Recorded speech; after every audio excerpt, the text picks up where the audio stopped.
What's up, YouTube? It's your boy Bands D Clover, and yours truly, my right hand man, Captain Nika, aka Kezi. We're here with another live stream, but today we got a little bit something special. We got two guests.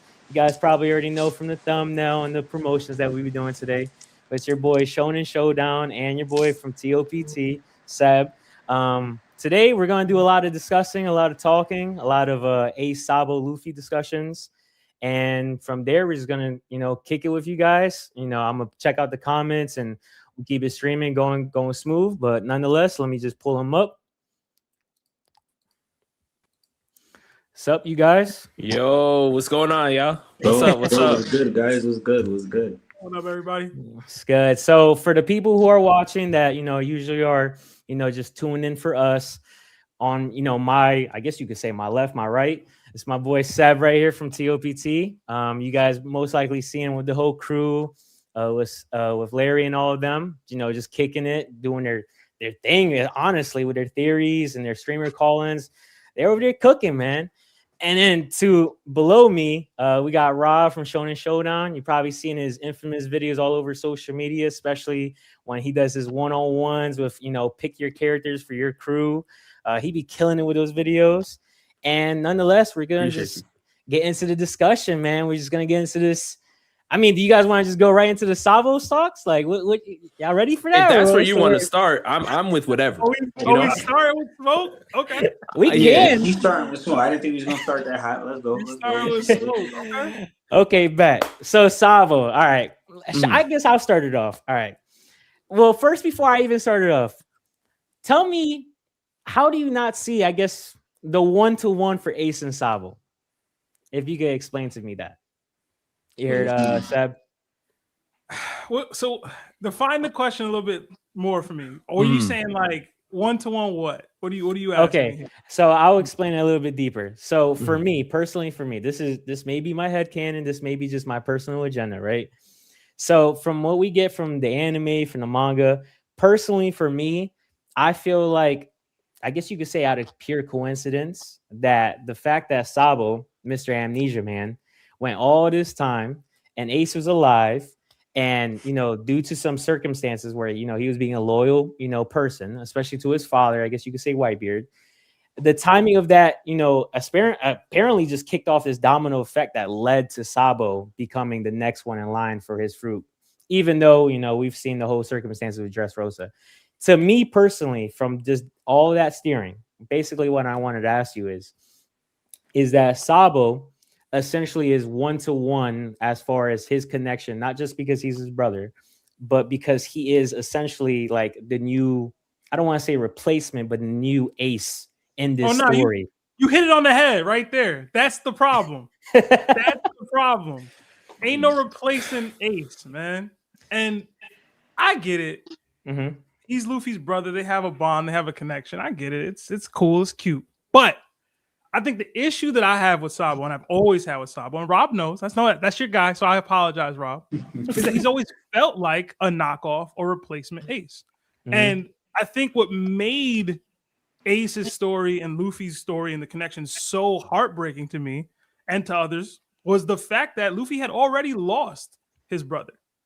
When you go through the ASL flashback, it revitalizes how much all of this actually meant to Luffy.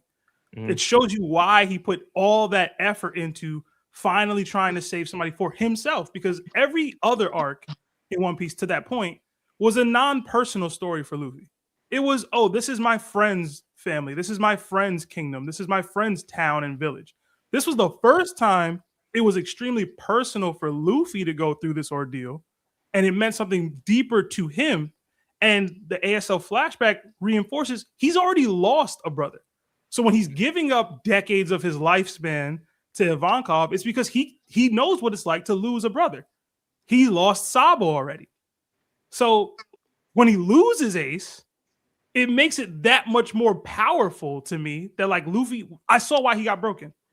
Like, I saw why Luffy couldn't function anymore, because he already went through this mentally with Sabo and realized he could never let it happen again. And then it happened again, and it happened again because he was too weak to deal with it.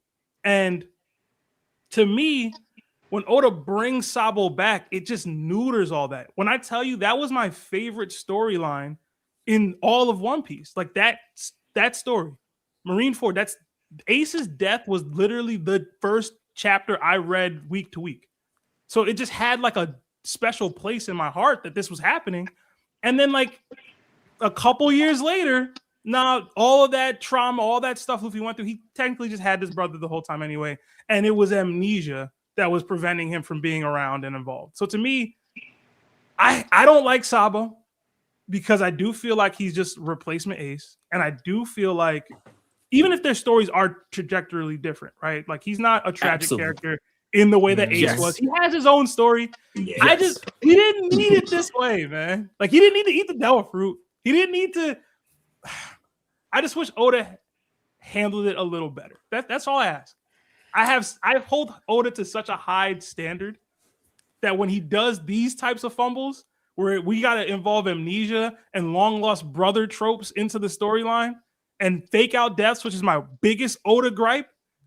Sabo is like an amalgamation of everything that Oda does wrong.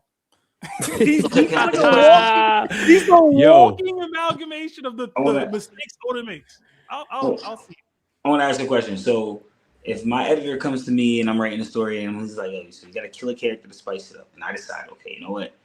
I'm gonna take Ace out of the story, but I still want this plot line, like this plot thread I wrote with him included. Because remember, I think originally Oda had intended Ace to go on into the story, but then his editor said, okay, I think it'd be something about him dying, Ace dying, or whatever the case may be, or adding in somebody dying into the script. Do you think that could have been like Sabo was kind of like a backup plan? Do you feel like it came down to something like that, where it was like, I didn't want to get rid of this whole Ace plot that I had going forward, but I need a way to keep it involved in the story? No, I don't think that's the case, because to Rob's point, they are different characters in the sense of what their goals and missions and intentions are in the story. I just don't like his presence. Like I just, let me, Seb, and I can respect your answer, especially because I understand the Ace fandom and their gripes with the amnesia aspect of Sabo's introduction. I get that. I'm not going to sit here and act like that was the greatest thing that Oda has ever created, right? But I feel like the reason why I'm a big Sabo fan is because I respect like his backstory and what he represents to the current story of One Piece. Like, I believe Sabo is literally one of the most critical characters in the series right now. Not only is he the one that's putting the Revolutionary Army on the map, even bigger than Dragon is, but you're seeing every single time there's major discoveries. Even when Imu's doing big moves, Sabo's name is always in connection with that. And I would say it's even bigger than what Ace was doing. When Ace was sailing the seas, you know, he ended up saying, you know what, as great as I think I am, I'm rooting for Whitebeard, right? And Sabo is more thinking about changing the world, freeing the world as a member of the Revolutionary Army, even bigger. And now his name is even bigger than Dragon's. So when I'm looking at Sabo's importance to the story, and I'm like, yo, you're here to fight against the establishment. You're here to fight against the evils, the corruption of the world government, and you're doing it at an elite level. And you're Luffy's brother. Like, to me, I'm like, yo, I'm rooting for this character. So it's like, I feel you because it does, in a way, kind of take away some of the sadness that we felt from, you know, Ace dying, because now it's like, well, you lost Ace, but look, Sabo's still alive. But I feel like in Dressrosa, it was so like, I loved seeing that scene of Luffy reuniting with Sabo and being like, yo, my brother's actually alive. There's no way. Like, I thought that was beautiful too. Both scenes to me were beautiful, but to me, it seems like you only like the Ace death and you don't like the reunion. To me, I love the reunion too. And the reason why, what'd you say? Not at all. I didn't like the reunion at all. Oh my gosh, bro. I feel like the reunion was major. And I feel like there's a lot of heavy importance in Luffy saying, you know what? I got to head out this tournament. But hey, Sabo, you could dress up like me. You sub in the competition as me and see what you could do. And Sabo is clearly throughout the story since then has been kind of Oda, to me at least, is hinting at him being like an interchangeable character with Luffy in certain parts of, like, he's like the main character, but in the political realm. and Luffy's the main character in the pirate realm, you know, and that's kind of where I see it, based on his notoriety, based on what he's been trying to achieve, based on his enemies as well. So to me, I think he's a really dope character. So I get it. The amnesia wasn't great, but that's why I like Sabo. He's fighting against the establishment, you know? Ace was a crash out. I'm going to say what it is. It was. That's, you know, it's crazy because Ben Beckman stated to this in the Ace novel, basically, where he's saying, oh, well, he doesn't think Ace will make a good pirate. And he's telling Shanks this. He says someone like Ace is better off a revolutionary. But then when Ace dies, the person who gets his fruit is his brother and an actual revolutionary. So I feel like the plot point was put into place for that to come forward and like go full circle. So you get that interchangeable thing with the flame, like how like Rob was alluding to, as far as 1 minute it's Luffy, and then you get it to play in where Sabo's taking on that same play. Interestingly enough, Dressrosa is like a microcosm of what the whole world of One Piece is in a little bit, in a sense, for Imu's side of the control. And you get Sabo playing a very crucial role. Look how active he was in that arc, all around the board. And then even moving forward from that, the more we get into Imu, the more we've gotten from Sabo. So it's like, I do see it to be in a lot with the revs. I think people like Sabo and Kobe are like the outlier characters where they don't really reflect the character of the anybody that's in the past as far as who they act like. But in dreams and aspirations, they're like what Garp wants full circle, that's Kobe. What Dragon wants full circle, that's Sabo. And that's the line they play, where they're people that act like a Garp, probably more like a Smoker, who acts like Dragon, probably his son, right? Luffy. So I feel like it makes a lot of sense that we're getting it, that they're playing it like this, because the revolutionaries, and Luffy's been like the one pirate who acts like a revolutionary. So it all has to come full circle. Yeah, and that's why Cobra, like on his dying breath, was literally like, "Yo, Sabo, you must survive. You have to tell Luffy and Vivi the truth of the will of D." Yeah. Like, Oda didn't just pick Sabo out of a hat. Like, there's a reason why he was there in that moment, and he was tasked to spread that information. You know what I'm saying? Right. Like, can I ask y'all something? Go ahead. Sure, go ahead. Did he need to be Luffy's brother for this? Yeah. I think so. For sure. I think so. Yeah. I think so. Yeah, for sure. I think so. Because why would you? Oh, go ahead. Charlie. I was gonna say, I think it's just because of the simple fact. I think especially with just how God Valley just went about, I think that just kind of alludes to just the dynamic of the brothers. Because like if you look at the whole, I guess you could say, chaotic mess, like Dragon kind of just was with all these top figures that is now, and he kind of just essentially saved them. Like depending if you want to argue or not, like Dragon helped with Kuma, Dragon helped with Blackbeard, Dragon helped with Shanks. Like he kind of just helped with that just by pure coincidence and just staying there. So like if I look at it with the dynamic of the brothers, it's like, okay, I have an Ace who is related to, you know, Roger, and then I have a Luffy that's related to obviously Dragon. But if I have this Sabo figure, right? If his character is just like, okay, he dies early on, that's what we are acknowledging, and then we kind of figure out later when we get through his whole life story. It's like, okay, he kind of is the perfect fit as far as a character, not just because he's, you know, related to his Luffy, but he's kind of a perfect fit for growing up with Dragon. Like he kind of is that perfect figure where it's like, hey, if Dragon gets knocked out, who's the next one, like the next one up? Because like no hate on Ivankov, but I'd rather have Sabo as the top for the whole Revolutionary Army than Ivankov. And then on top of that, it's like, okay, if we have Ivankov at the top, would Ivankov do the same thing that Dragon did by telling Kuma to go watch Luffy when he went to go train with Rayleigh? Would he have all these, like, would Sabo would he still exist if Ivankov was at top and Dragon wasn't there? You know what I'm saying? So like if Sabo were to be able to replace him in those situations, I think they kind of go down the same linear path. So I feel like he has to be the one, not just because of how he was built, but also because he has that same relation towards Luffy, just like Dragon. Just the only thing is he had amnesia and he just wasn't there. But it makes perfect sense that he grew up with Dragon. Yeah. Okay. Yeah, I'm not gonna convince me to like that guy. Oh my God! Wait, I thought we were getting warmer. Wait, can I ask you a quick question? Can I ask you a quick question? I don't want to play devil's advocate, right? But I just need to know your personal opinion. So I heard you earlier say that you didn't like the whole him getting the fruit thing. Would you have liked Burgess or Frankie getting it, or you just think it should have just been like, hey, it's a toss-up, whoever gets it type? Okay, so under the circumstances that I'm painting, Sabo doesn't exist, right? So the fruit needs to go somewhere. I propose that Kobe got the fruit.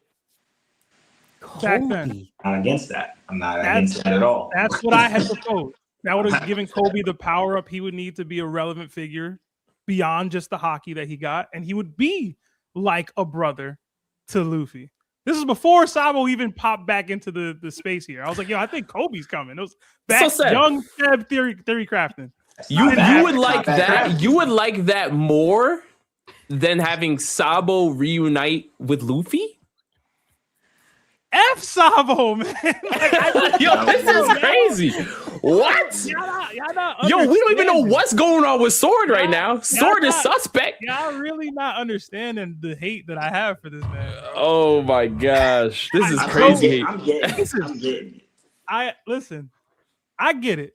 He cool, got the fire abilities, number 2 in the Revolutionary Army.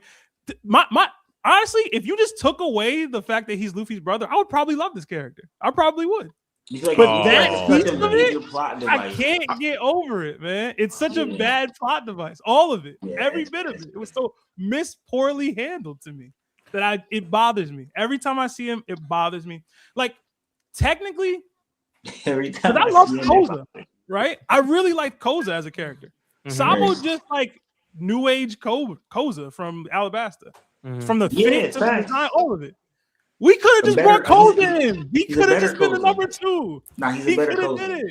To me, I feel like Sabo's backstory growing up in Goa Kingdom, being a noble and loathing how the nobles acted is so critical for him being a member of the Revolutionary Army. Like he had, like, just like when we saw Dragon in God Valley, and Dragon was seeing all these ridiculous things, and he was like, yo, I can't believe my dad is in connection with all this and he knows what's going on. F the Marines. I can't be around this. This sucks. And that made the freedom fighters become a thing. Sabo, on the flip side, couldn't stand his family, couldn't stand Stelly, right? The same Stelly that magically rose to power by, you know, the previous king mysteriously dying, right? And I feel like some of that also ties into, like, you know, what's going on with Emu and stuff, but that's more theory crafting. But to me, I feel like Sabo coming from that backstory has all the reason to be an elite Revolutionary Army member, considering it was a Celestial that shot him down when he wanted to go sail the seas. You know what I'm saying? So it's all coming together. You know what I'm saying? So that's why I feel like it makes sense, you know? Nah, it definitely makes sense. Seb just don't like them. He just don't like them. Right, which is fair. You know what I'm saying? It's fair. It is the fact that he is his brother and the timing of what it got brought in. It is a plot device, but I think it's one of the plot device we're meant to actually like, and it's one of the ones we're supposed to look at in a good viewing.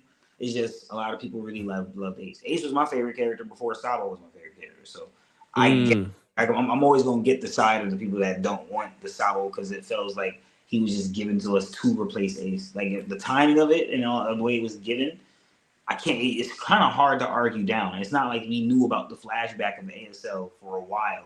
They literally gave us the flashback of ASL as Ace is exiting the show.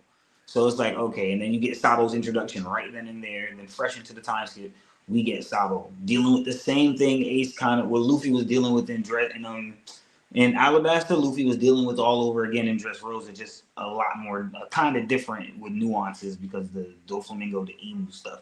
But it was someone trying to overthrow a kingdom. So it was like, okay, they are giving him all the same things. Ace asked Luffy if he needed his help. Sabo, in this situation, he's not asking Luffy if he needs his help. He's kind of just helping where he can, but he's leaving the main foe, he's leaving to Luffy. So it's like all the same, like all the parallel respects are there. It's just you're either gonna like it or you're not. That's why I feel like it is right now. The only way in his face, man, punch him too, man. Yo, leave him alone, bro. Listen, to me, it's so crazy. And I say this all the time. To me, it's so crazy how Ace fans can look past all the stuff that Ace has committed, right?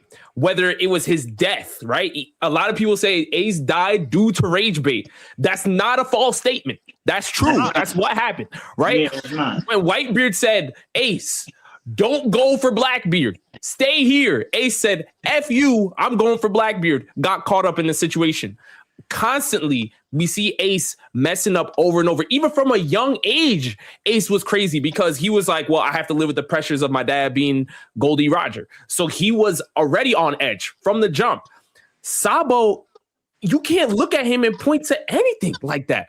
You can't point to anything like that. And y'all hate Sabo more than you hate Ace?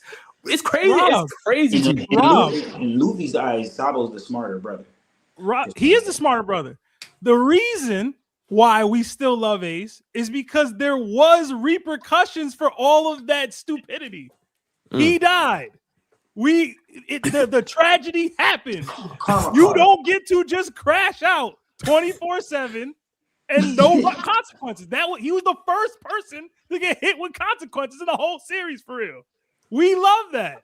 We love that. Yes. It's part of why we love Ace. He died. It was tragic. And it's not just that he died, it's how he died. He died protecting Luffy and figuring out, learning, understanding the question he was trying to have answered for his whole life. All of that is why we love Ace.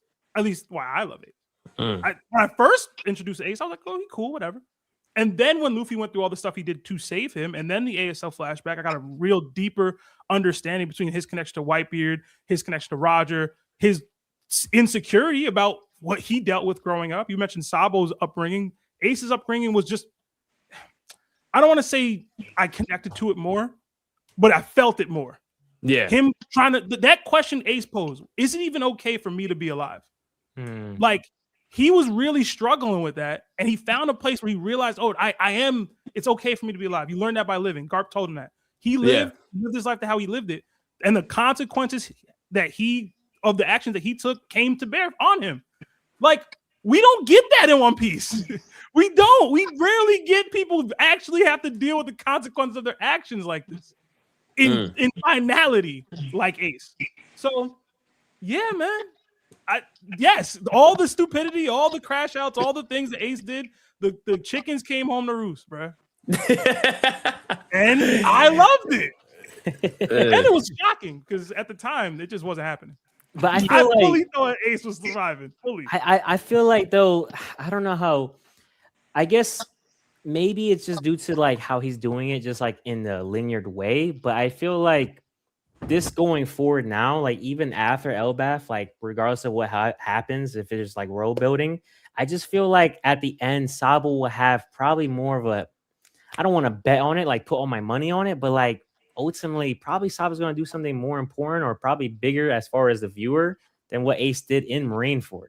And I don't want to say in a specific way, like, oh, yeah, it's going to be the same thing, like a sacrifice. But I'm stating that, like, maybe there might be a situation regarding Dragon, regarding the world, regarding Luffy, where he might have to come into play and might have to be the ultimate X factor that might ultimately hit the viewer a little bit harder.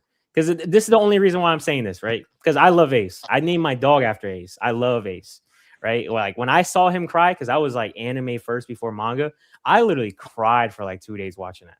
And instantly in my head, I was like, damn, like, how the hell is something going to beat this? Like, as far as this, I kid you not, I had Ace over Luffy as far as like, who did I love the most? And then Shanks came, but like, I'm a Shanks fan.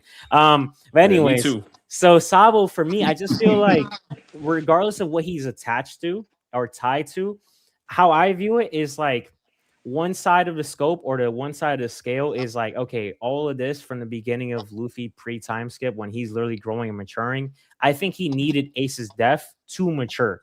Like, I think that was the biggest key factor for the time skip. And I know a lot of people are like, well, no, like he needed to go to Rayleigh. He needed to do the training because, Sabo Odi kind of just pointed out all his weaknesses and that he can't go into the new world just thinking like, yo, this shit's easy. Like, I could just do whatever I want. I could just punch.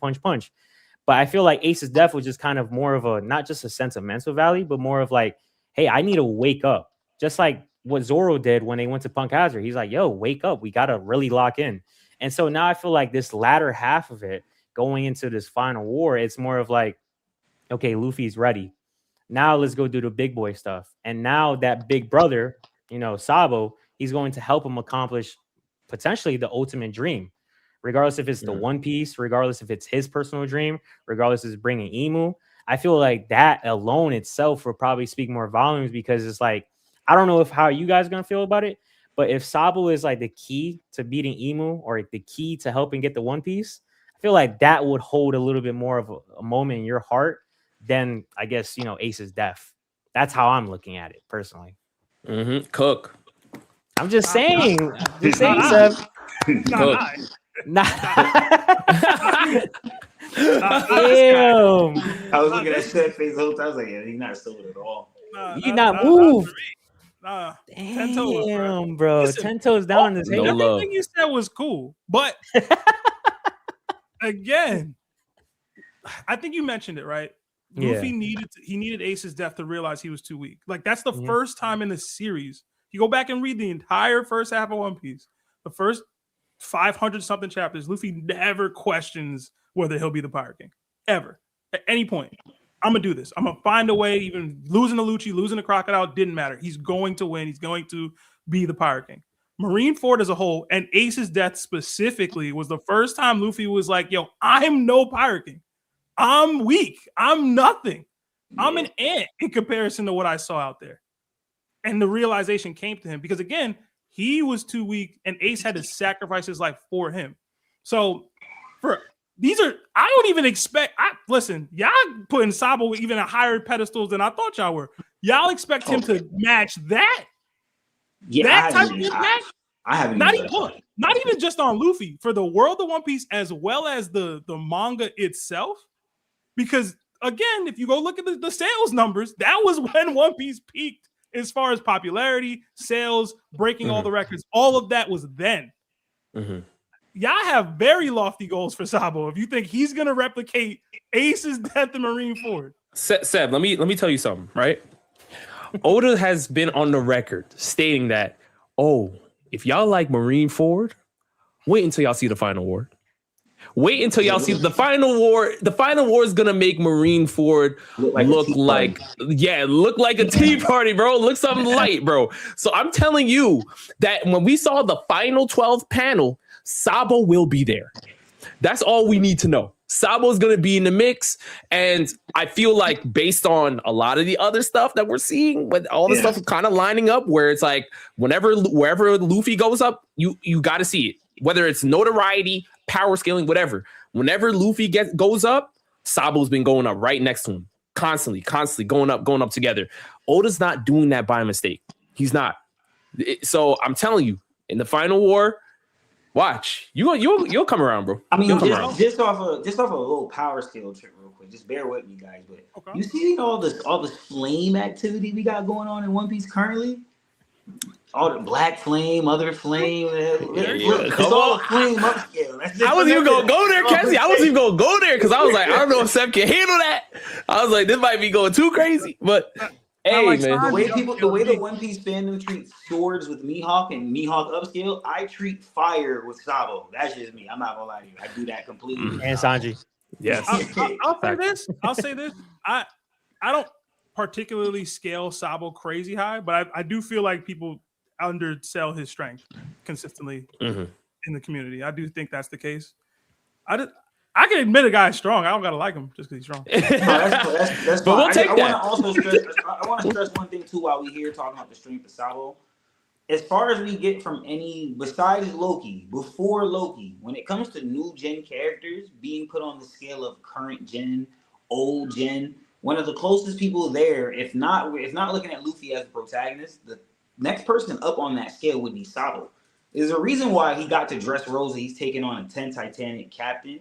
Then he's disarming one of Don Quixote's members as well in the Colosseum battle. Then after that, he faces an admiral, and even the admiral notes, okay, what I'm seeing is you'd have to be this number 2 of the revolutionary. I expect no less. Then even Sabo calling him out. Granted, I think Fuji had the upper hand in the fight, but I did think Sabo is still no scrub in the fight. He's noting like, yo, I know you can do more. You're holding out. Bring it out. Let's go. With knowing that he's a hockey man first, accomplishing all these feats with hockey alone before getting the devil fruit. So when it comes to that, he's literally being put on the pedestal of like a Ben Beckman before even actually getting the actual buff.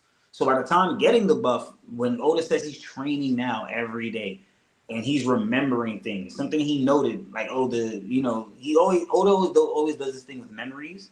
And I've been like digging deep, trying to figure out what's going on. He's been talking about like the weight of memory and stuff like in the 10 Q&A, he said the Hagoromo is like an entrance to Nika's fantasy. Fantasy is what's all in the imagination, in the mind. So when he tells us things like Shanks remembered this, or Sabo's remembering things and things like that. I think he's hitting at those things because they're big and they're very, very crucial to the evolution of the character we're going through. Because if Sabo's training every day and then he's remembering things more and more, that means he's remembering that relationship with Ace more and more and more. He's locking in that feeling with Luffy more and more and more. By the time he gets to that level he needs to be, which I feel like he possibly could damn near be there, but we haven't seen it. Oda's holding out with all of these type of characters. I feel like he's paralleled in the positioning with a Shamrock. And I don't know if anybody's been peeping how the Shamrock scale's been kind of creeping chapter after chapter after chapter.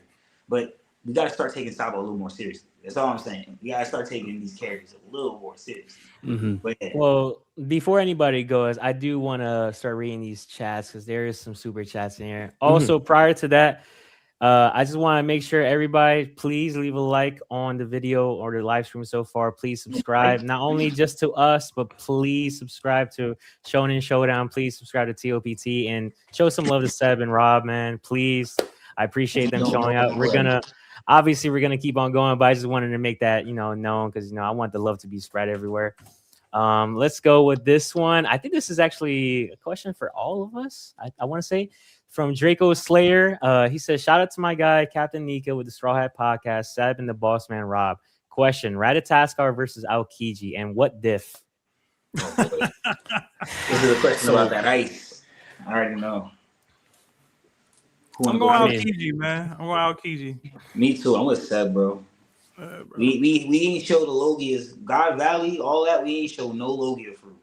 Old gen, we ain't show no Logia fruit. That's a new gen thing or current gen thing, and the Admirals are filled with Logias. We haven't seen nothing with the Logias for real yet, and I bank high with them. Shout out to that though. Merch. I can tell Rob about to piss me off, bro. I don't know if he's gonna piss you off or I'm gonna piss you off. I'm not gonna lie. My boy is on the comment. You thinking about Seb? I know that. I'm about to piss you off. I'm telling you right now. I'm about to piss you off. Listen, man. I got love for Aokiji, man. I'm just looking right now. I'm thinking. Am I allowed to think, Seth? Are we allowed to?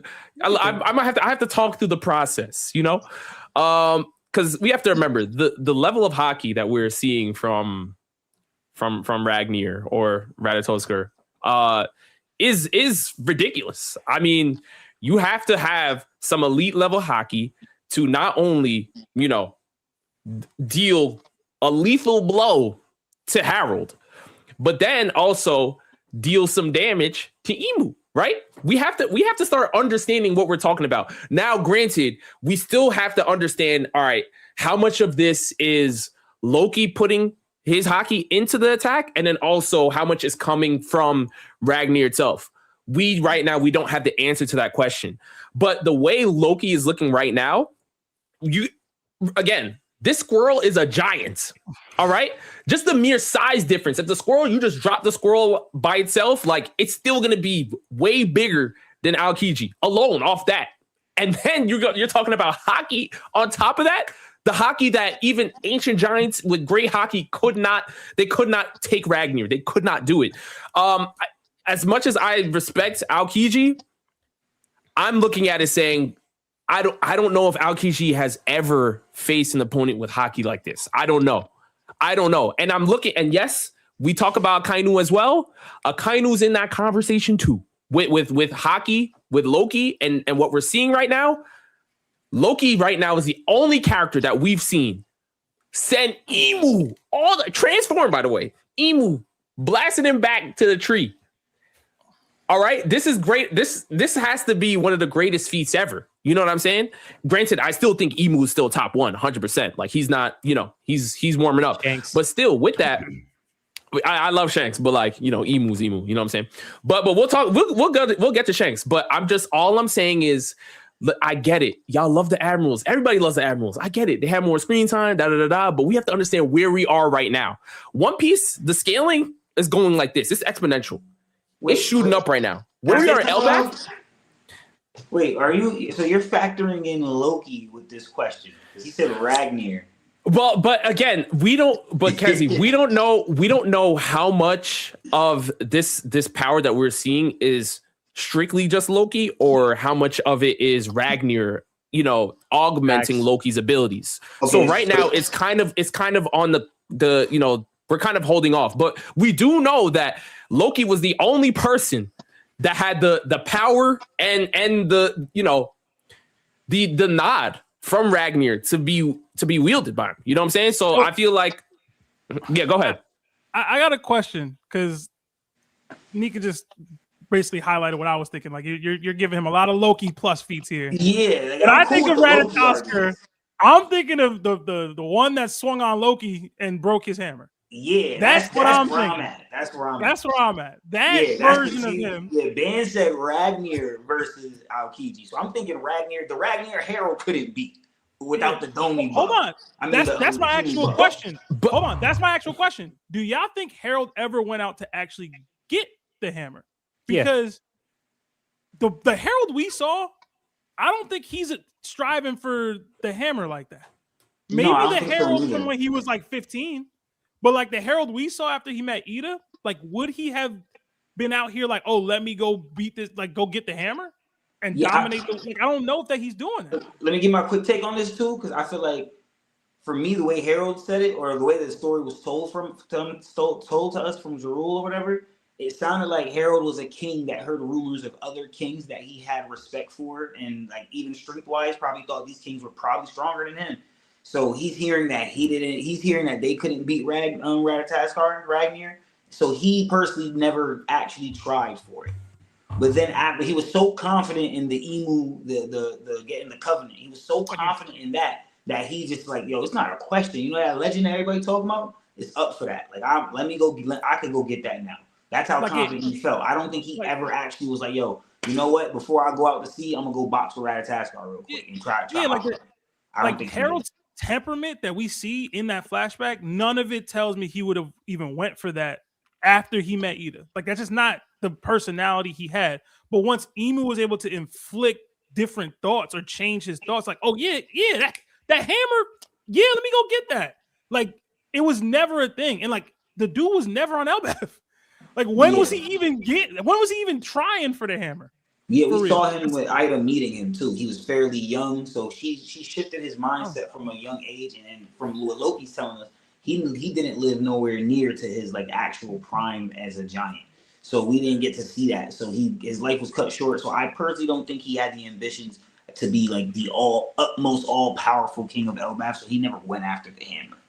I will acknowledge that is headcanon by both me and Nika. But I agree. Thinking Herald went and got it. I'm glad we put the disclaimer up, because I was getting ready. I'm like, but Rob, thinking he went and got it is also headcanon. You have to acknowledge that too. But all I'm saying is the hockey that this hammer has access to, I have never seen any display from Kuzan that makes me think, oh, okay, you're here. Never, not once. Not his showing against Garp either. Level weapons, man. Wait, what hockey are you talking about? Rob? You know what I'm saying? That Ragnar alone display. Alone. But Kezi, hold on. But Kezi, you got to understand though. It's Loki and Ragnar. They're a duo. This is like if you're playing Smash Bros, you don't get to say, "Oh, ice climbers," but nah, you can't use Nana. Like they're together. They're together. Admirals now, huh? Yoru beating admirals now. Dolo. Rain Hunter. I'm not saying all of this. I'm not saying all that, but give Yoru some personification, man. Give him some spirit. Man, swiping admirals now. Okay. Yo, if y'all got Kuzan who got packed, all right. Listen, I feel you. I feel you. Hold on. Ratatoskr got packed by what? A 19-year-old Loki? Something like that? That's what I'm saying. What young Loki? No devil fruit Loki? That one? Yeah, now we're gonna downscale Loki to bring Kuzan up to what? For what? Loki from what? 14 years ago? Loki beat Harold. Don't be reverse emu. him. Yeah, okay, and that's a Shanks up skill, Sever. That's a Shanks up skill. Facts. The whole beating of Harold was really an upskill for that was the devil fruit candy work rather than Harold let Ragnar's himself handy get work. packed, man. But as you far as still- what Ragnar did to Harold let that be done to him. But all the damage that Loki did to Harold, that was via devil fruit on Loki's behalf. So, but hockey was needed. Hockey was in that. Yeah, because he channeled Ragnar channeled Loki's hockey. That's what I feel. Hold on. Nico, so the hockey that was needed to tame Ratatoskr isn't god tier hockey, bro. It just was like Congress. Oh, so then anybody could have just walked up in there and did that, Seth? Kuzan, hold on. Let me. I don't know. Kuzan do it? Oh, all right. Work with me. Work with me. Like, what we talking about? Y'all know. Yo, Kessie said, y'all know if Kuzan tried to pick the hammer, y'all know he would stand right there and be like, damn, I can't move this thing. Like, what are we talking about? Okay, wait. Let me ask you Go a ahead, question. man. This is a bit Go ahead. deeper. This is a bit deeper into the Ragnar and Ratatoskr and Kuzan situation. Whose ice is more formidable? Do you think it's Loki's ice? You think it's Ragnar's Ratataskar's ice? You feel like that's that primordial ice and it can't be tampered with, not even by the Logia fruit? Or do you feel like Kuzan might be able, chill fruit? He might be able to figure that out. What we thinking? Because I think that's where bands might have been originally going with the question. Because I remember when this first came out within the spoiler community, as soon as we saw the spoilers with Ratataskar and what was said about the ice, everybody immediately was like, "Oh, the Admiral downscale, his Kuzan ice ain't like that. That's why he missing an arm. I mean, that's why he missing a leg. He was just talking crazy. Like Twitter was wild. I don't know how Twitter get. So for me, all right. So Sev, you might get pissed off what I'm about to say. Okay. I'm happy I'm going last because I know you're gonna get pissed off. All right. He hate the Admirals. That guy. All right. So I just want to let y'all know this, man. You can't say Robin is weak because he's next to Batman. All right. Ragnar, Ratataskar, whatever you want to say him, he was standing right by, toes down with the God of War. That's a feat itself right there. God of War needed him to go fight a legendary opponent. And then on top of that, regardless if you want to use headcanon or not, the man walked upstairs because Harold was like, yo, you need this to beat me. He didn't say, yo, Loki, you're strong enough to beat me. He said, you need this to beat me. That's a fact. You can't argue with that. He then goes upstairs, right? And when we go upstairs and we see this chest and we see Ragnar just hiding there, we know from the manga itself or whatever you want to take, we know it's not just, yo, I walk up in there, I just put my hands on a hammer and it's mine. No, you have to literally, it's like Mjolnir. Like we literally see it when Thor is literally putting his Mjolnir down. We're like, okay, this person's not worth it. This person's not worth it. This person's not worth it. Boom, Captain America. That's Loki. He literally gets it, wields it after he's fighting it. And he's like, yo, this is crazy. Like, this is actually a crazy weapon. He one-taps him or whatever you want to say. He beats Harold, right? Regardless if you want to scale Harold weak or not, right? I'm scaling Ragnar strong, right? And then on top of that, right? We literally see him and we see a statement saying that the ice that Ragnar puts out can only be manipulated by Ragnar itself. So if I'm using it, right, in a matchup, because this is the whole key, the matchup versus Aokiji, we have no indisputable fact that his fruit, Aokiji's fruit, can do anything to the ice. So if he gets one attack on him and he's covered in ice, what the hell is he going to do? Nothing. Right. Nothing at all. He's going to just sit there. His afro is going to get longer and longer, and then that's it. He's going to be just chilling there for a couple hundred decades until Ragnar is done being bored. Okay. I'll do you one. That was a great breakdown. I'll do you one better. If Harold is saying, Loki, I need you to defeat me, and he pulls up there without the hammer and he has Kuzan next to him, Harold is smoking all of Elbab, brother. Yeah. Harold is flipping Elbab upside down, bro. Wait. We know what it is. If he leaves the hammer and pulls up a Kuzan, y'all know Harold is still alive. Like, what are we doing? Come on, man. I'll say this. Rob laid out the best argument right there. I ain't gonna what you said is real. Mm-hmm. I don't think Harold ever said, yo, go get the hammer. He was telling him to go get the devil fruit. Yeah. Hammer was the fruit. guarding the fruit. Yeah. But neither here nor there. Loki ended up with both. He was out, you know what I mean? And like technically, it was the fruit that packed up Harold, like to get him knocked out of the covenant. Like the fruit played a bigger role to me. But we still see them go boom. He's fruit. Boom. But I had to think if it was Loki right now plus Loki back then plus Aokiji right now versus Harold. That's what I was gonna get at. Wait, say that again. Yeah, one more time. One more time for me too. Oh, your question. Loki back then plus Aokiji right now, would they have been able to pack up Harold? I got to think about it. I'm really thinking. Oh, you got to be out of your mind. This is a layup. This is a layup. What? No, because the way you guys were talking, you guys were sounding like you were saying Loki with Ragnar at 14 years ago was stronger than Kuzan. That's how it sounded to me. That's what they believe, yeah. Yeah, okay, I'm not tripping then. Okay, but that's the thing. This is the thing. Again, though, it was the devil fruit that got to knock the covenant off of Harold. So are we giving him the devil fruit? Because then he can still knock the covenant off Harold, and he would still be able to win with Aokiji. Is he getting both? The hammer to the last? Like, are you just removing the hammer plus Aokiji, but the devil fruit's there, or is it no devil fruit, no hammer plus Aokiji? Because I think that matters in whether or not they would succeed. He wouldn't even get the fruit. 2, Ragnar would have looked at him like, yo, you already got ice, move out the way. And then 3, he would have just swung that hammer and Harold would have looked at him with his dumbass mustache and he was like, yo, that wasn't even strong enough.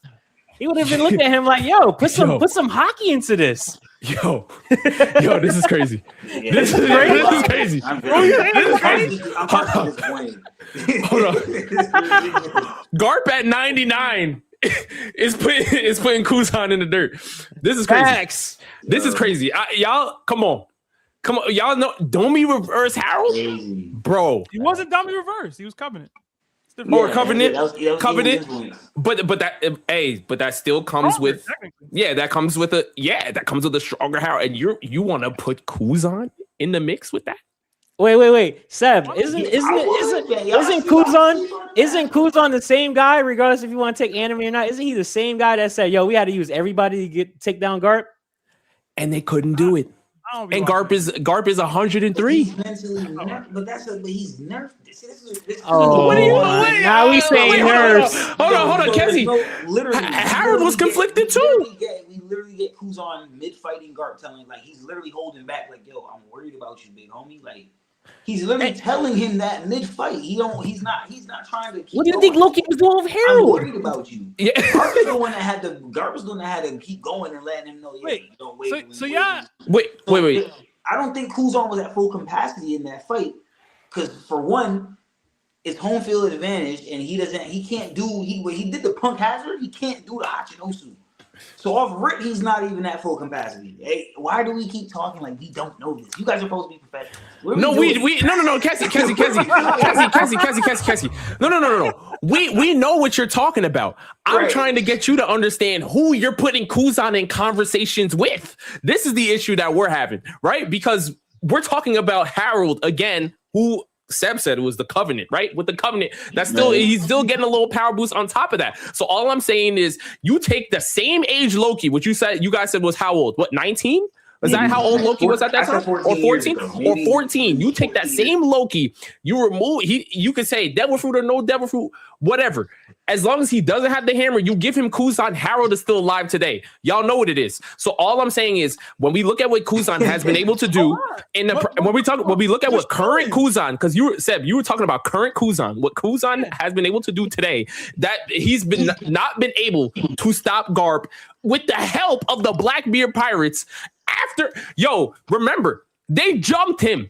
Shitty, you literally came and stabbed Garp in the back. Kuzan had help, and Garp is still breathing.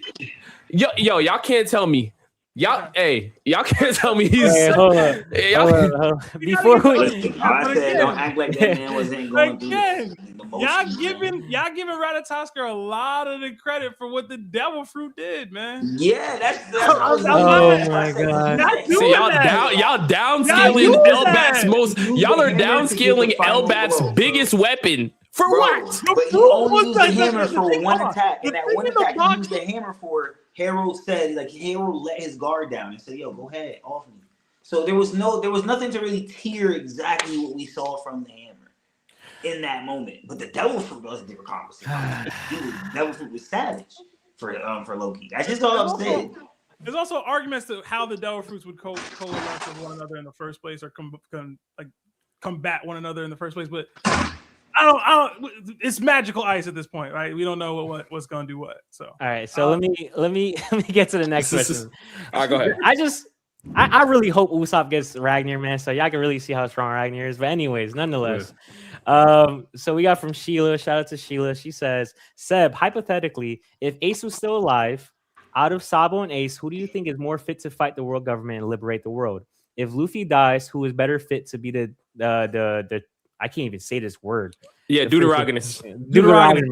Jeez, I need to get my dictionary up. That's the number 2 character.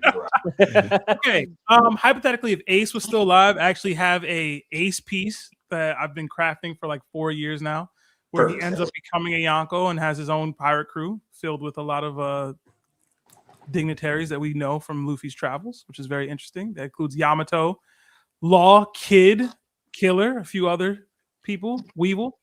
Weevil stuff. I like the little sneaking. Yo, shout out Weevil. It's an interesting crew. But would that person ever target the world government? I don't know. At least not immediately. The world government is Sabo's eye. Like, it has Sabo's eye. He's part of the revolutionaries. His goal is to overthrow the world government in general. Ace, if Ace was still alive, his number one goal would be taking out Blackbeard. Like, that's just what it would be. He'd have to do that first. He wouldn't be prioritizing the world or the government or the things that are happening. Maybe he would be trying to save Luffy in situations. In my mock write-up, he was able to awaken his fire fruit and all types of things after training with Rayleigh for a year. But I don't think the world government would have his eye until maybe he reached the One Piece, which, again, even in my write-up, he ended up dying to Blackbeard again anyway. So yeah. Okay. Listen, tragic characters have to end tragically. That's the point. You died twice. God died twice sometimes. Yeah, that's. But no, respect. I don't think he can take Sabo's role as that part of the journey. I don't think it fits his character. I don't think that's how Ace moves or operated. It's not his goals. It's not what he's trying to accomplish with his life. It doesn't answer the question that he had posed for his life. So yeah, he'd be too focused on Blackbeard, and that'll probably get him packed up again. Okay. I got another one right here. I think you might like it. I don't know. I got to gauge how you feel about Kobe. I'm getting a big Kobe agenda from you. Shout out to Jay Rich. He said, "What's up, everybody? Good to see you all tonight. Big ups to Nika and Shonen. Also, Kobe is Whitebeard's son. You heard it from me first." It's interesting. No, what's that? He said, also, Kobe is Whitebeard's son. You heard it from me first. No. So Weevil's gone? No. Are we just we moving on from Weevil? I like the idea that Weevil is actually Queen's son, but the Frankie son stuff kind of shot that down. I think the reason why I'm not big Kobe agenda or big Kobe hater. Like, I'm kind of neutral on Kobe, to be honest. The reason why I wouldn't like it in general is I like the fact that Whitebeard couldn't have children. Like, I think that made his character work better. Like, I would like that Weevil is some experiment or something. Like, he's not just some neglected child of Whitebeard. The point of Whitebeard's character is I'm the strongest man in the world, but I want this simple thing, but I can't produce it, so I have to have a found version of it. Like, I think that all works in the meta, in the narrative of the story, in the narrative of his character. If Kobe's just some offspring kid of Whitebeard's from some chick he hooked up with in the East Blue randomly one day, I don't see it. I don't think Whitebeard's been in the East Blue probably for like 30 plus years. I don't know if Kobe's ever had any experience. Was Alavita traveling across? Like, how Don't get me wrong. would Kobe be his son? Yeah, Yeah, I was my trying to boy think about has that. more to his theory. I'm not all the way there, fresh in memory of his theory, but I've also seen another theory. While we're on the topic, I've also seen another theory about how what if Kobe is like Shamrock's son or something like that. I've seen a few like people trying to attach Kobe to a lineage. I'm not sure. I know Oda's kind of hiding to a lot of these Navy people's real last names, and a lot of people in general in One Piece, like Nami's just Nami. We don't have no last name for her yet. You get what I'm saying? There's a bunch of stuff. Kobe is just Kobe. We don't know where Kobe came from. We don't know nothing about him. I'm hoping Oda does get to it, but I don't know if his lineage would be tied to anyone we already know as of yet in the story. Oda's still, he cares about parents, but he don't really care about parents. Like, you know what I mean? He kind of plays with it a little bit. But Whitebeard's... Go ahead, my fault. My fault. I was saying Whitebeard's a Buccaneer, right? I would say it's theorized. It's theorized, but I would say all things point to that direction. But you know, to me, I also think it would take away from Kobe's character. To me, because I feel like the point is that he is the super weak, not from any specialized family or anything, and that just pure like training, hard work, dedicate. Like he's the Ippo. He's the Deku. He's that version of the like that character exists even in One Piece. If you put in the work, you can be strong. And yes, technically Zoro is that, but then he has Ryuma ties from back in the day. So like Kobe is now the purest form of that, where he has no special lineage, no special off like you know. So yeah, no, I'm agreeing with it. It's a yet type of thing because if watch this right. He has this good path going where he's the all natural, no lineage factor going on. But if Oda was to release in the SBS that Kobe's parents was somebody we ended up didn't knowing, like I wouldn't be surprised. That's the most I'll say. I wouldn't be surprised. But as of right now, he does seem like the most natural. He got that Rock Lee going on, that Deku, like the Midoriya vibes, like you said. Like that is his path right now. So that's why I called him and Sabo like that. I called him and Sabo outliers, where their lineage wasn't really like super powerful and was relied on it, but then we got later on like, okay, their masters are where they're getting it from. Mm-hmm. Yeah, I mean, hey, total possibility. It could be half brother to Bonnie, but we don't know. Next one we got from Sheila. Again, shout out to her. She says, why would Ragnar attack Loki and force him to use Advanced Conqueror's Haki? So powerful that even his old hammer couldn't handle it all. It did was test his character. I think it's strength low key. It could be both. You got to be strong enough, and I got to feel worthy. Because a lot of time we're getting it more now. I feel like with the intent behind someone's Haki, like we saw the Joy Boy Haki knot, right? That came in. Mm-hmm. We saw the Joy Boy Haki knot that had came in, right? The Giants straight up said like, oh, the intent behind that, like it felt calm. It didn't feel like it was hostile at all. It felt like Shanks's Haki, right? I feel like there's intentionality behind your Haki, and part of what Ragnar was doing was assessing not just how strong Loki was, but his intent, what he was going to do. Because I don't feel like there was no like, how do I say this? And it's very possible Loki's the strongest giant to ever do this, right? But if the intention or the belief or like what their focus was, oh, I want to dominate the world in a way that the old Elbaf god wasn't doing or wasn't trying to do, it's very possible that like Ragnar was waiting for somebody who's, oh, I want to put Elbaf first. Whatever. I don't know. That's again, it's more headcanon for me, but I think there's definitely a possibility that it's both. Like it doesn't have to be just strength. It doesn't have to be just intention. I think it's both. I like that. That was actually the most reasonable thing I can agree with so far about the whole Loki situation, Ragnar. Man. I mean, I think you're still downplaying Ragnar, but I like that answer. I like that answer a lot. I'm not gonna lie. This is the question right here. Shout out to Jay. I do want you guys all opinions because personally, for me, I just want to give a heads up. I think Kaido's a fraud. I think he's the strongest fraud. 1v1, you beat him in a fight. The question is from Jay Rich: Loki versus Kaido. Who do you got and why? I'll personally answer real quick. I have Loki winning right now. I think the feats right there so far, regardless if you want to say it's not a feat or not, I think what he's doing at not 100% health is tremendous. I think the fact that he literally can go against Emu. And literally, I don't know if the people in the comments have read the last chapter, but the simple fact that Loki is swinging the hammer, using Thorheim, and then Emu's resorting to an omen, regardless if you want to say it absorbed it or not, but just to use it to deflect, absorb, regardless. That to me just speaks all types of levels, because we saw from Zoro, we saw from Sanji that they try to do, attacks, and Emu just kind of just brushed them off. Zoro got a tail, Sanji got a kick to the face, which is kind of ironic. But Loki uses the hammer, and boom, it's like, okay, yo, I got to protect myself. I got sent to the Atom Tree, and now I'm about to get this whole hammer to the face.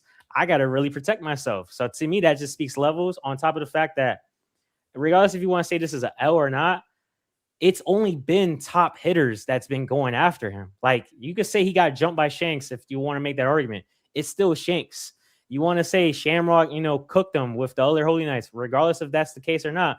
That's still Shamrock and the Holy Knights. He's only been up against top hitters like in the whole show so far. So it's like he beats Harold, regardless if that's an arguable, type of thing. Then Shamrock, then Shanks, then Emu, and then, you know what I mean? So it's like the only thing that you're seeing is him being lined up against great figures in One Piece. So like, to me, and how I view One Piece, I think everything is just very, like, there's a hierarchy as we continue the story, right? So like when Luffy fights Crocodile, it's not the same type of attacks and attack strength that we see when he goes against Doflamingo, and then so on and so on to Big Mom, and then to Katakuri, and you know what I mean? Like, I think there's a hierarchy as far as strength, even though they might get retconned to come back stronger, like Crocodile did with his Impel Down buff. I still think that Loki himself, at this point in the story, and the lineup, the destiny, the fate, the fact that he literally has Nidhogg, like, I think everything is lined up for me to say if he's 100% health and he goes and fights against Kaido, I think it's a realm that we live in that he could beat him high diff. I don't know if you want to get offended by that. Maybe, people might get mad and say, oh, it's extreme diff. I think it's high diff. Hey, great breakdown. I loved every second of it. I'm here to double down, actually. I think Loki is ridiculous. I mean, even in his transformed Nidhogg dragon form, like, isn't he bigger than Onigashima? Like, yep. we just got to talk about just the mere size that, Kaido would have to try to even contend with, on top of the hockey levels that, the level of opponents that Loki has dealt with throughout his entire years of growing up, literally, because as Josh pointed out, those are his early stages, right? Mm-hmm. And in his early stages, he's fighting against top tiers. So to me, I feel like, yeah, you can say that Kaido has great experience as well, but I think Loki, just currently who he's fighting right now, who he's been fighting, he just looks a lot more like there's a lot more firepower to him. And I feel like his mastery, or just like his level of hockey surpasses Kaido. Now I want to hear from Seb, because he got a little angry from what I said. I want to hear your thoughts on this. Nah, I'm not mad at any Loki picks. I actually did a DDT recently where we had Kaido versus Loki, and it was a close matchup, but I believe Kaido won it. That was before we got some more showings from Loki. I was trying to hold off as long as I could, because I knew my answer would probably be Loki, because I was scared with the narrative. But I was like, screw it, why not? I think most people might switch up now that we see him boxing with Emu. Yeah. Maybe not, though, because Kaido had a very impressive showing on Onigashima and throughout Wano. I try to scale them both based off of feats that I've seen from them. Is Loki more durable than Kaido? I don't know. I know he packs a harder punch, though. Let me ask you something. He can reach higher levels of AP like output than Kaido does, at least to me, anyway.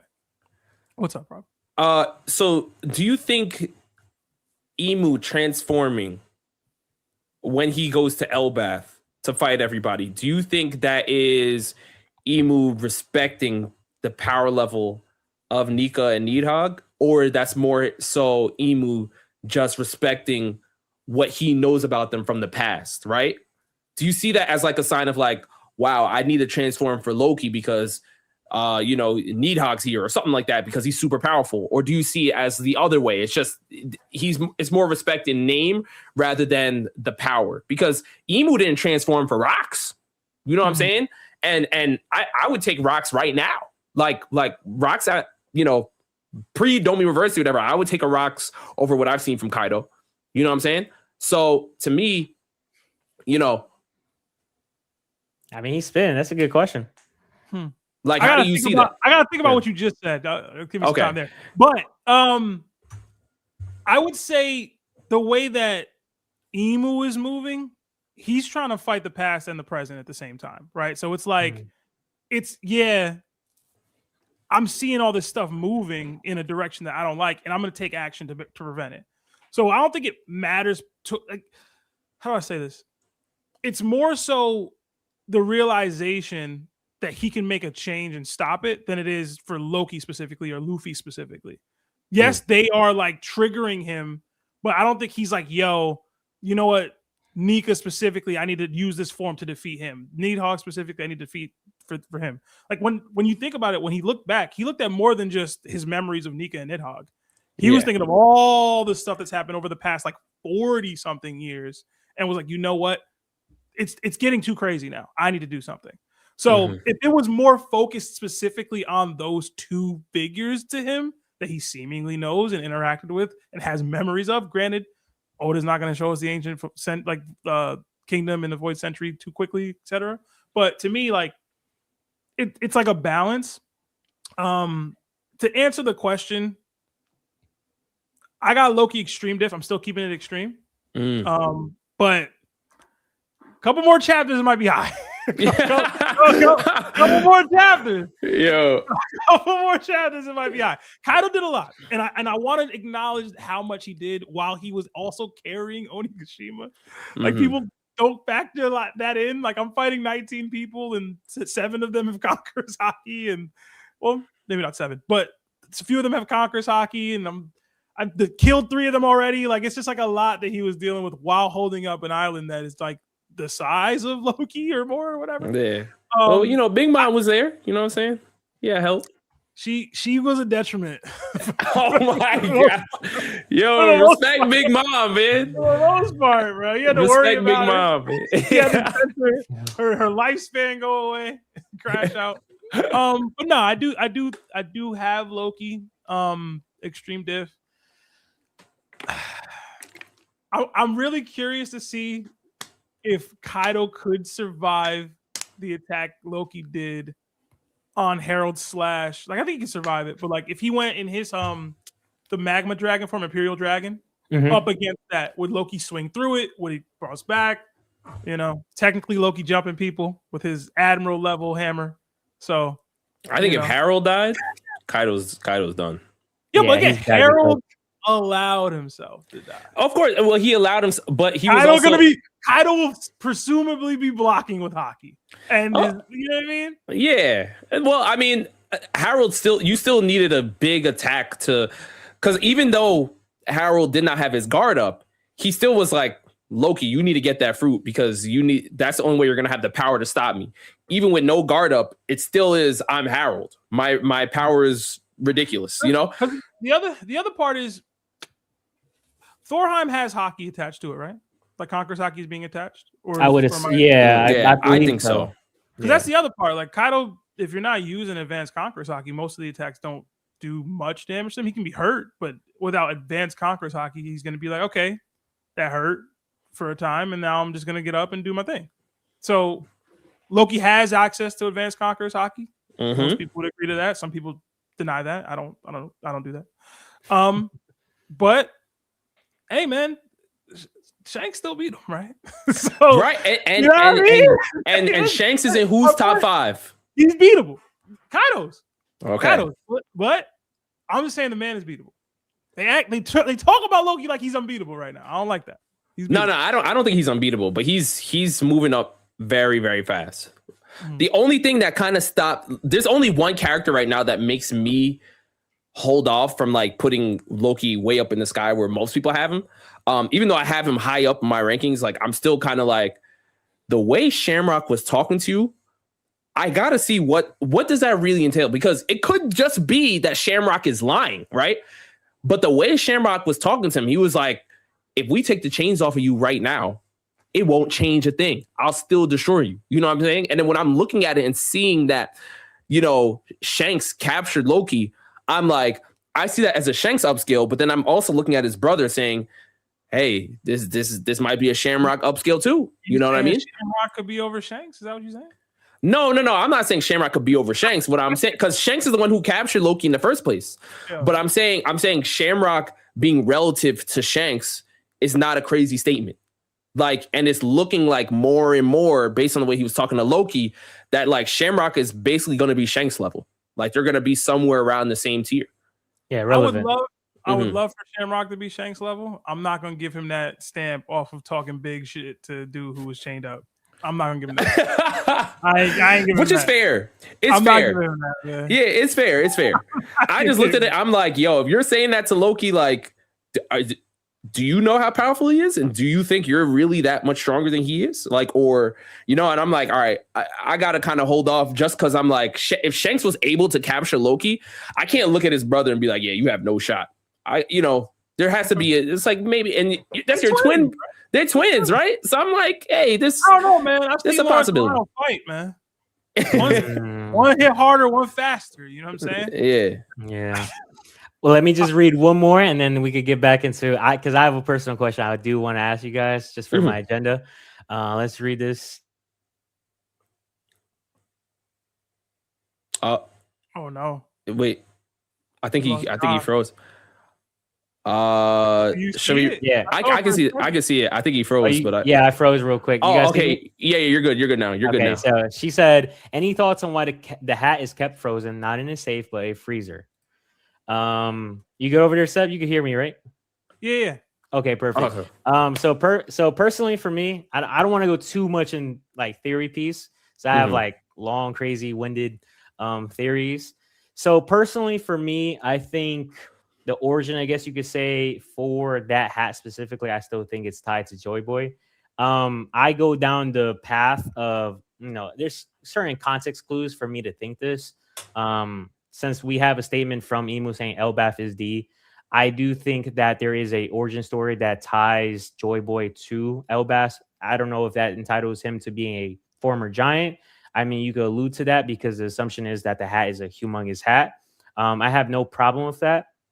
I also believe down the line with that the reason why it's probably kept like preserved is due to the simple fact that there might be something, I don't know, harmonial attached to it. And when I say harmonial, I mean like some sort of like lineage due to the hat, because that's one of the big staple questions that I've always asked like many communities is like, we get this whole, okay, we get Nika, we get Joy Boy, we get Luffy. But the question always that bothers me is like, who created the hat?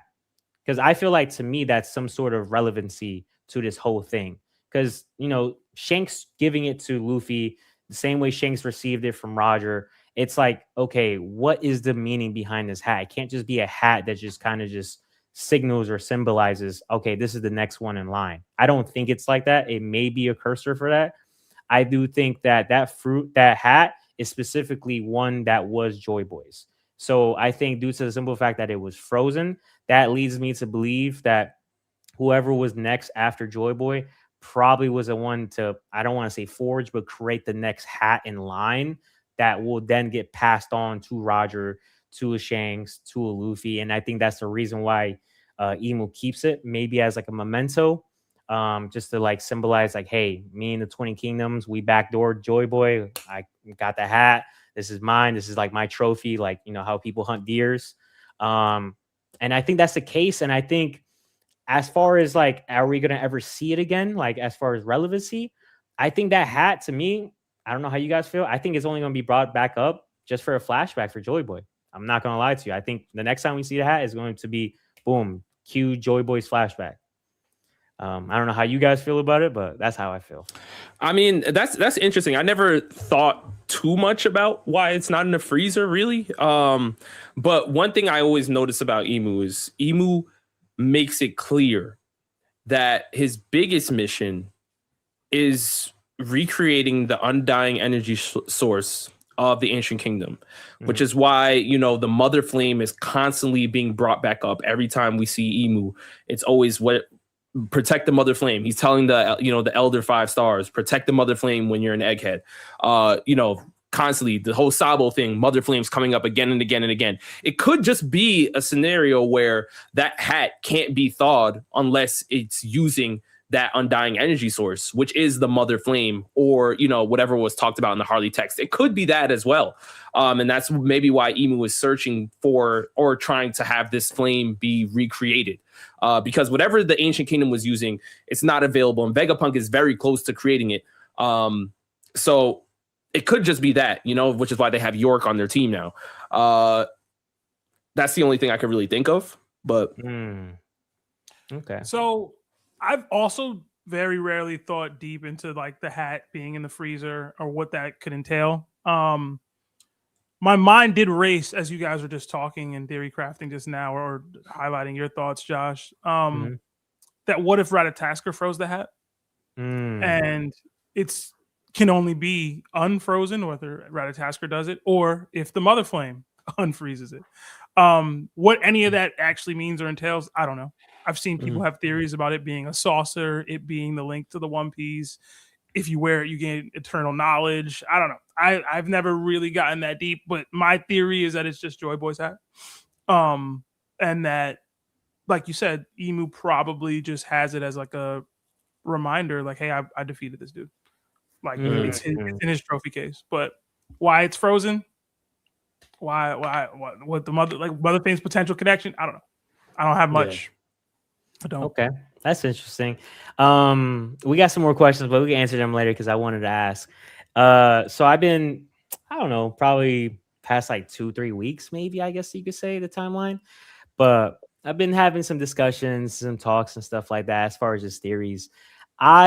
Before I say mine, because mine is kind of like, I guess it kind of fits the whole Luffy picture, because like my theory is like really goofy. And I guess that kind of like fits this, you know, freedom-based, I guess, thought process for Luffy. But I wanted to ask you guys personally, what do you guys think is, because, you know, obviously there's the One Piece, obviously there's defeating Emu, but like ultimately, what do you think Luffy's dream is? Ooh, that like secondary dream he has that comes at the end of everything. Yep. Knowing Oda, I wouldn't be shocked if it's something like goofy and funny, you know, whether it's like, you know, throwing a big party with the world, you know, everybody gets to eat, you know, meat and drink and have a good time and just party. Like, I would not be shocked if that's something that, you know, Luffy would want. Like, I don't think it's anything super sentimental, like based on just how Luffy is as a character. But it could be, you know, and I would be shocked, but it could be something deeper than what it is. But me, I'm thinking, I'm like, it's probably going to be him wanting like a big party, because that's, you know, that's kind of what Joy Boy and like the whole Nika thing, that's what, you know, that's kind of what he embodies essentially. You know, Luffy will go somewhere, you know, go to Egghead, things go crazy. And then after Egghead, he leaves with the Giants. What do? They party and drink and have a good time. And he eats a lot of food. You know what I'm saying? So like him doing that on like a global scale would be, you know, it would kind of align with everything. But, you know, a lot of like, I wouldn't say all, but many of the good deeds that Luffy does are just kind of like byproducts of like who he is. Like, you know, he's not going out there. It's different with like Sabo or Dragon that are going out there with the mindset always to like, oh, I'm going to revolutionize the world and, you know, stop everything. Like Luffy's kind of just like, all right, I want to be king of the pirates. There's a bad guy over here. Let's take him out. And that's still on the path of becoming the king of the pirates, you know? So I don't see him saying anything like super deep. But I don't know. I could be wrong. Yeah, I hate that Rob went first because he said a lot of what I was going to say, so I won't repeat it much. But I did have another thought process when I did try to theory craft what Luffy's dream could be. And my mind went down a different rabbit hole because technically the dream correlates to Roger as well. So I wondered if the dream is something that Roger did accomplish or didn't accomplish in his life. So I went down a huge, like, what could it be? Like, what could be said by both of these men that was accomplished by Roger that will also be accomplished by Luffy? Now, odds are it's something that wasn't accomplished by Roger, and it will be what makes Luffy ultimately greater than Roger because he'll accomplish this thing. But just walk with me. as far as like if Roger did accomplish it, right? What if it was something even simpler than you guys think? And it was like, I want to be so happy that I die with a smile on my face. Something that technically every D-Clan member has done. Luffy being the embodiment of the ultimate D-Clan member, the enemy against God, etc. I could see Luffy saying something goofy like that, and the crew like, wait, what? What you talking about dying? Like, what are you talking about? Right. And Roger did technically accomplish this. So while my thinking does bleed more into what Shonen just said, I did want to have a secondary thought process to present. That's good though. That maybe. I doubt it, but maybe. All right. I already go through Goofy World. Go crazy. Right. So follow along with me, all right? Trust me, I'm not on anything. I'm just drinking water. That's it. So this is how I view it, right? I think everything is put in place specifically by Oda. I don't think anything is coincidence because he is the author. So I think the special moment where he is literally, sitting and then he's laying down, explaining his dream to the rest of the crew. And he's like, yo, I guess I didn't tell you guys. I only told, 3 people. The thing that caught me really, really, really in a specific way was when after he was done and we saw the fellow reactions of the crew in the manga, we see that the Sunny reacts to it. And when it reacts to it like in a shock, kind of like confused way. So how I viewed it was 1, he was laying down, he was looking up. And then 2, the ship itself reacted to the dream as if it was something so ludicrous that even the ship has to react to it. So I believe that his dream is to go into space. The reason why I believe his dream is to go into space is that not only does his dream fit along with Frankie's, but it also fits along the purpose of the ship and why the ship is so important. I think that his ultimate dream is to have the greatest adventure. And a part of that greatest adventure is literally to go to space, because that is something that I feel like, I guess you could say with clues, with context, cover stories, etc., there's always something that shows or alludes to space. And I feel like anytime that we see this ship, this adventure, he's so unorthodox, wanting to go to this place, and this place, that it just makes the most sense that he ends up going up there. And I don't even got to bring up the simple fact that, Enel is up there. We get the whole cover story. We know that there's people up there. And on top of that, this is the goofy part that comes into it. The reason why I think this is the case is because I think if he's able to reach space, then the imagination part that I guess he doesn't know that he has to use in order for his fruit to fully achieve what he wants to do, I think that kind of awakens, not like a literal devil fruit awakening, but I think that unlocks his mind to like, okay, anything is possible. I made it to space. And I think the One Piece is the key to that, due to the simple fact that for me, I think, and this is the crazy part, we all know how much Luffy loves, beetles. We see it with him and Chopper. We literally get a whole manga panel of him literally telling, or Chopper's literally asking me, he's like, yo, if you get a beetle, or I think it was an Atlas beetle, what's more important, or what's bigger to you, an Atlas beetle or the One Piece? And he literally says, oh, that's a tough decision. To me, that alludes to me to think, okay, these beetles is definitely something that's very special, to the point where he's literally having a tough time with the One Piece. So what I think is this is what happened. I think Joy Boy had immense amount of imagination, fully was able to grasp every single part of his fruit. And I think the reason why Laugh Tale is so hard to find, because if we use Dogstorm's statement, that once you find all the poneglyphs, the island just kind of appears. That's what Dogstorm says. I think that Laugh Tale didn't exist before Joy Boy. And I think Joy Boy, since we've seen Emif, since we see him Zunisha, I think literally, in the literal sense, I think Laugh Tale is a island that's on the back of a beetle. And I think it flies back in for the moment when you find all the poneglyphs. And I think that's the reason why, because of the simple fact that 1, he loves beetles, and 2, it would make the most sense that he creates this land of Laugh Tale. And I think it would be so funny, because it's a funny tale, that when Roger appears, regardless if you want to use the anime or the manga, they don't show nothing. It's literally just them and an empty void behind them. If it was just a regular, like, let's say it's a regular island, all you got to do is just show trees, show some dirt. You know what I mean? But the simple fact that it's just a void means that it's something that's otherworldly. So to me, I think he literally created a land on top of a beetle's back, and a beetle flies in and out once you find all the poneglyphs. And due to that simple fact that maybe everything on the beetle's back, like the land itself, has crazy technology. It has, Toon Force like application, all this and that. I think once he gets to the One Piece, he's like, yo, anything is possible because whoever lived here before made this. Then boom, we get to space. And so I think that's how it kind of just works. And I think Oda would try to do something like that because it's so goofy, it's so free, it's so imaginative that it's like, damn, how can you really argue with that? Are we taking the Beatles to space? I'm trying to get the Beatles. I was gonna ask that too. So I think so this is what it is. So the One Piece itself, like the literal One Piece, to me, in my personal opinion, I think once we get to the land and he reads the final poneglyph, when we get the whole, Joy Boy story and everything like that, to me, there's three things that I think that the One Piece is. One, I think it's either a sheet of music. Two, I think it's something that's very special to Nefertari, to the Nefertari family. I think there's no coincidence that she just randomly just disappeared after the 20 Kingdoms voted to, go to Marie Joie. So I think it's either her sword, because her sword wasn't placed down in the royal room, and then third, I think possibly to me, the third one, which is kind of ironic, I think the One Piece could also be a toy. I'm not gonna lie to you. I think it's probably a toy spaceship.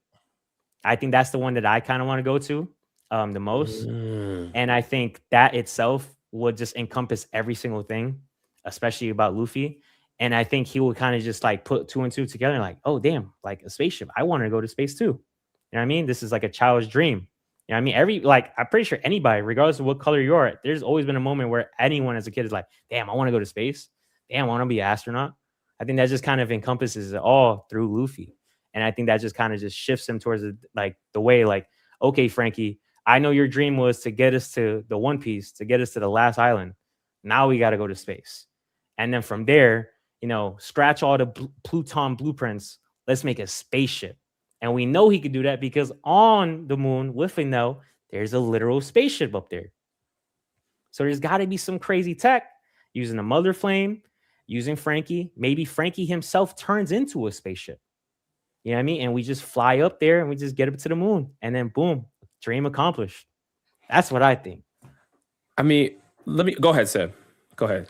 No, I guess my question would be, do you think they defeat the world government first and then find the One Piece, or they find the One Piece first and then defeat the world government? Because to me, if you find this, what you're saying, you don't go then fight you would just go to space, right? Like you don't go, all right, well, soon. Like, you know what I mean? Like, so there's got to be a dramatic action here, right? So this is what I think. I think the final war happens first. And I think the reason why it fits into what I'm trying to say, to be consistent, is that in the Harley text, we do see the Maxim come down. So I think once we have the Maxim come down, Enel finally leaves the occupied space in space. I mean, on the moon. So there's no more Enel. We don't have to worry about that. Whatever happens to him in the final war, he's no longer on the moon. So the moon is now empty. It's barren. There's like only the people who live there.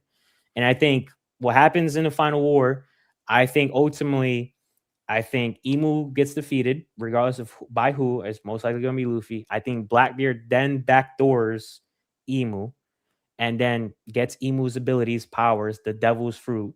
And then it becomes the Straw Hat crew versus Blackbeard and all of his crewmates getting the Covenant so that they could finally catch up and be equal. Because I think everybody on the crew is going to get a crazy power up. So I think that's the only way to make it fair. Yeah, Canary Davon got the Saturn's fruit too. Yeah. So I think that's the case. And I think we kind of get alluded to. I don't want to go too crazy into theories. I think that's how we also figure out Lafitte. I think Lafitte this whole time is planning the back door for Emu. I think that's what it means for turning the world upside down. I think it's most likely through Blackbeard. Blackbeard could probably, absorb the Mother Flame, absorb a bunch of things, absorb or help absorb Emu's fruit, essentially really turn the world upside down or into the void. We get a backdoor, and then that's the final fight, regardless if you think Shanks is alive or not. And I think, we obviously defeat him, and then we go to the One Piece. Pack up Shanks. Yeah, stop. But I can see that just strictly because when Rox was talking to Emu, he was like, yo, I will be back here one day. Like, I will be back here. So it's like I could see like, you know, Blackbeard, you know, kind of backdooring Emu in that regard. So like that's cool. Now the only thing is, do you not think that the One Piece is necessary to defeating Emu? Because the way I was seeing it is that the One Piece is going to help them in the final war, or, you know, in just defeating Emu, or like overthrowing the world government and all the stuff, all the evils, essentially. So it's like, like my bad, Shonen, but like a lot of Emu's like reaction to people even trying to get the One Piece seems to be in the same light as like his reaction to O'Hara learning the Void History. Like, and Rayleigh said, when we went to the One Piece and we learned the true history of the world. So to me, it'd be a little weird to like take Emu out and then find the One Piece. I feel like if it happens, it has to be like simultaneously, or one has to precede the other, and it would need to be them finding Laugh-Tale first and understanding the true history and learning whatever, and then taking like understanding what they learned there and going, okay, we have to move, we have to do this, or making a different decision, whatever. But in general, just the phrasing and the structure behind like all the pieces that have come here is like Emu's trying to prevent everything possible from people learning anything about that thing. For him to get clipped and taken out and off the board before they even get to it feels kind of like, well, why? Like how could we do that? Like as you know, I don't know. Right. So the reason why is this, right? Because if we use like narrative, right? The reason why I feel like that's the case is because of the simple fact that how I view the story, right? Maybe it's not in One Piece standard. I feel like it would be a happy ending if we do that after the final war. Because I just don't see a happy ending happening if we do the One Piece and then the final war. Because ultimately, I feel like there is going to be death related to the final war. So it's like, if we were to flip those two, it's like, okay, this kind of just like makes your viewer go into a roller coaster. So if I go through the final war and we go through bloodshed, we go through losing, we go through crying and emotion, and then we finish it off with a happy ending with the One Piece and Luffy going through his dream, that feel like to me compasses like a perfect, like I could see it. We get to the moon, we get the One Piece, and then we see the end. Like no more to be continued. But Josh, technically, the way Luffy phrases his dream, he says that comes after I find the One Piece. Like it's after it, he doesn't connect them together. You technically are, right, with your thought process, which is fine. But the way Luffy's viewing it is that whatever he said to them when he was looking up and the Sunny's reaction and all the things, in his mind, finding the One Piece will happen, and then after that, this will happen. Yeah. So I don't know if we need to take that at face value or if we need to look deeper into it. But you know what I'm saying? Like in Luffy's mind, this will happen afterward. After I become Pirate King, after we find the One Piece. He's not mentioning the final war or anything, but in his mind, this is how the series ends. Yeah. You know what I'm saying? It's not so much like, and granted, what you were saying is also how the series would end, but you're tying the two dreams together in a way that would be poetic. You know what I'm saying? If Luffy's dream the whole time and what Roger was saying the whole time actually is just what the One Piece is, that would be dope. But I don't know, man. I feel like I need that One Piece to be found, and then Emu's reaction to that, and then that, and then see. But that's the thing, though. It's like if you go bouncing around, right? So like how I'm viewing it, right, is like boom, final war, boom, we get the One Piece, boom, we go to space. I think that pattern right there kind of goes smooth. And then on top of that, it's like everything is just kind of themed around it. Like, bro, like the fact that he's infatuated with robots, the fact that he's infatuated with beetles, the fact that literally we have spaceships, the fact that he cares about adventure more than anything and doing stuff based off of imagination. It's like, damn, bro. Like we kind of need to go on some like grand, like a big grand dream. Like I know people are like, okay, the One Piece is big, but don't forget, like, Roger got there. He still got packed up by fodder. You get what I'm saying? Joy Boy got packed up by 20 kingdoms and then put this One Piece to be found later. And boom, it's not being used for this final war. Shanks over here is just trying to get his get back because he got scarred up by Blackbeard. So it's like, okay, I get the One Piece is important. No denying that. But you're telling me there's going to be an individual physical item there that is just like, hey, is it the sword and the shield that was in the mural that's just gonna help me defeat Emu? I just don't see Oda being so predictable with that. You get what I'm saying? I missed everything after the Roger slander I saw in chat and both of you. So I literally was like, hold on. I looked at chat. I was like, yo, do y'all understand? Seb is big Roger, bro. And I'm seeing big Roger. He didn't get packed up by fodder? Yo. When they went. I got respect for you. I got love and respect for you right now. Don't do this. It's Big Roger, all right? Oh, my bad. Big Roger. My bad. Big Roger fan. So I'm looking at that. I'm like, yo, Roger getting killed in the chat. I'm like, yo, Seb. I'm like, yo, Seb, don't look. He getting killed in the chat right now. But let me ask you guys another question for Luffy specifically, and this would be the final question. I don't want to, spend too much time. Are you guys? I don't want to say happy. What's a better word for it? As far as the journey that we're going on, along with the crew, along with Luffy, the biggest thing that I've been trying to preach to everybody is that, we've been hearing from the community, we need bigger buffs. We need upgrades. We need upscaling. Usopp, he's weak. Frankie, he's weak. Oh, Nami, she's weak, etc., etc. I've been preaching to the community, been preaching on streams that maybe the biggest buff for the crew, not the top 3 or the top 4, is that we just kind of get the origin to everybody. Right? Because, specifically these last couple of chapters is like, okay, who is Chopper really? He's just slapping people and they're getting out of Dome University, right? We get Usopp where his true story is, to be a brave warrior. We get Nami who's, essentially adopted. She might come from a royal family. She might have a lineage. She might be a Nerona for all we know. All these people, right, that, we've been begging for strength improvement.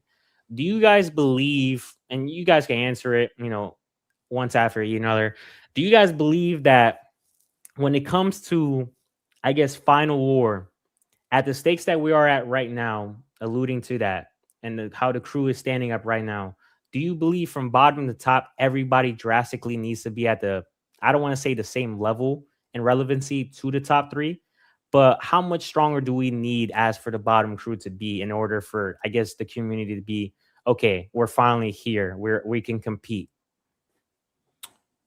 I think Roger's crew is a great depiction of where we should expect the Straw Hats to really end up. And when you're seeing like a lot of like the remnants of Roger's crew, whether it's, because Rayleigh's technically like the Zoro, Crocus was the Chopper essentially, you know what I'm saying? They still have like significant, relevance and just aura just in general. And I feel like when we're looking at them, we should also look at the Straw Hat crew saying, all right, now you also have the Straw Hat. You're, Luffy, you're trying to be king of the pirates. You're following this lineage or whatever. I feel like they need to kind of in some way or some shape or form, they have to emulate that in a way. Now, I'm not saying they have to wake up tomorrow and, Nami versus Big Mom, I don't know who wins. Like, I'm not saying that. But, you know what I'm saying? Like, I feel like they definitely need to, because I'm seeing Elbaf right now as a wake-up call. This is basically like, you guys, similar to the Straw Hat separation, y'all are not ready yet. You made it past that first stage. Now we're in, end game. We're going to need another upscale somewhere. And I believe like Zoro and Sanji, technically they did answer the call, right? I feel like they got stronger in Elbaf. We got to see, Usopp yell at Emu. We got to see Chopper, Millie rocking people out of the Domi University. He was going crazy, right? So we're seeing all these upscales happening. But even though they are happening, Emu's still here. And Emu's coming back and saying, hey, by the way, check out. I have Omen. I have Maki. New ability. Do you know what it is? No, you don't. All right, keep getting better. Get back in the gym. So I'm seeing this now and I'm looking at it and I'm saying like, hey, I feel like you guys do have to creep up in some way. But if you don't, maybe you start adding some people on. We know Luffy has a Straw Hat Grand Fleet, which is great to have. It will be, and he does have, some of the new giant pirates that are affiliated with them. But I mean, let's talk about it. You know, if we add Loki to the mix, if we can go back and spin back for Yamato, who I really wanted Luffy to spin back and get Yamato, because I feel like that'd be a great addition to the crew. There's multiple people there. We don't know what Law's doing, right? Law's alive, but I don't think Law would join Luffy just because of his ego. But you never know. You know, they formed an alliance in the past. So there's people around that will be willing to help Luffy if, you know, the Straw Hats aren't, you know, playing up to par. But I feel like they're going to. I feel like they have to for the story. So whether that is, you know, from us finding out their origin story and stuff, I feel like we just have to look at the Roger Pirates and be like, okay, if this is the level that they're at and the prestige that they were at and they were able to accomplish this is basically kind of like the prerequisite of what the Straw Hats will have to face. Because actually they're going for technically an even harder goal, because they're essentially going to be going up against Emu, which Roger kind of had to face in God Valley for a little bit, but that wasn't, you know, he got there and was like, all right, I was too early, right? So that's just the way I see it. That's the way I see it. What about you? I actually don't see it that way. To me, any upgrade that the Straw Hats get that aren't Zoro, Sanji, and Luffy will just be marginal. I don't think they ever get to be the point where they're like near admirals or anything like that. I don't see that for any of them. And I think the one part I did truly agree with you with Shonen is that the Roger Pirates are supposed to be the benchmark, right? Yeah. The Roger Pirates are Roger, Rayleigh, and Gabon above everybody else, right? Like there's no like maybe Sunbelt was nice. Maybe. You know what I'm saying? Yeah, he's tough. Probably, sure. Mm-hmm. But it's the Pirate King and his wings. It's the monster trio. That's what it's always been, right?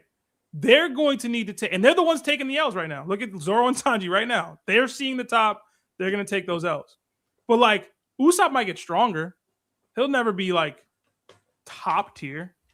Nami might get stronger. She'll never be able to take out an admiral. Brook, same thing, whether it's an origin, backstory, etc. I don't think the way that they've structured this crew has ever been that way.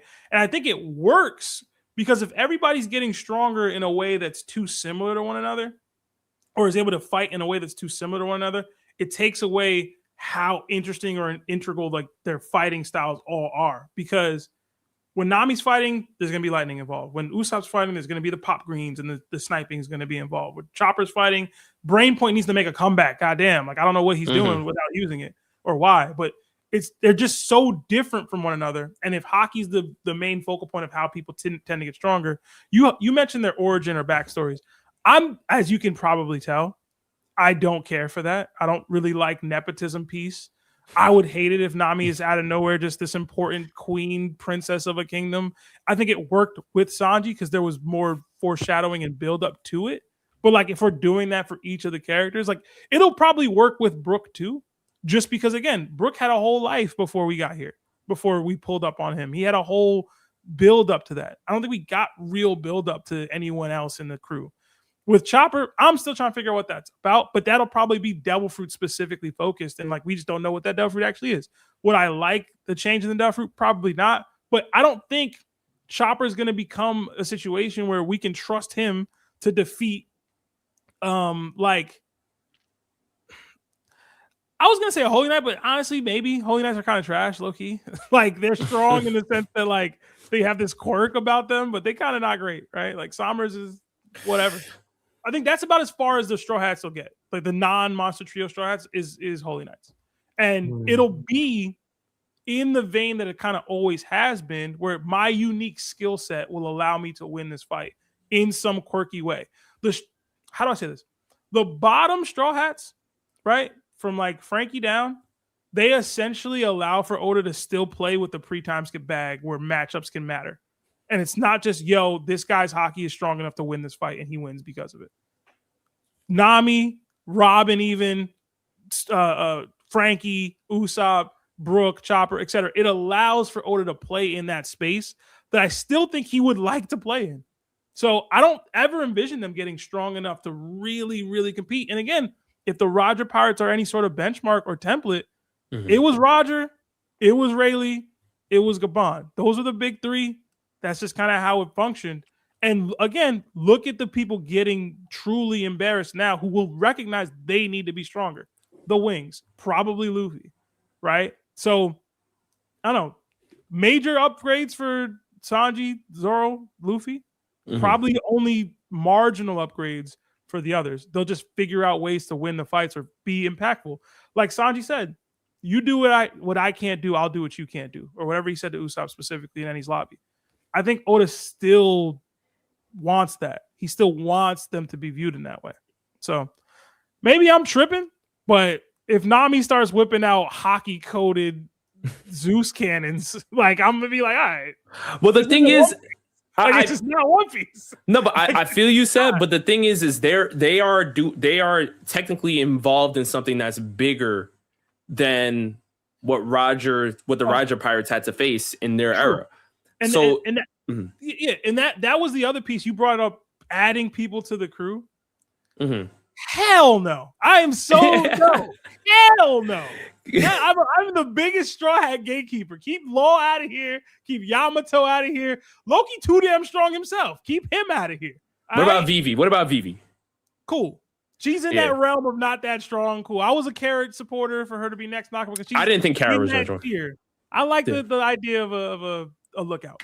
But in general, that's the realm. That's the tier you need to be at. You can't be low. Give me Law. I can give people immortal life and I'm on the... No, bro. No.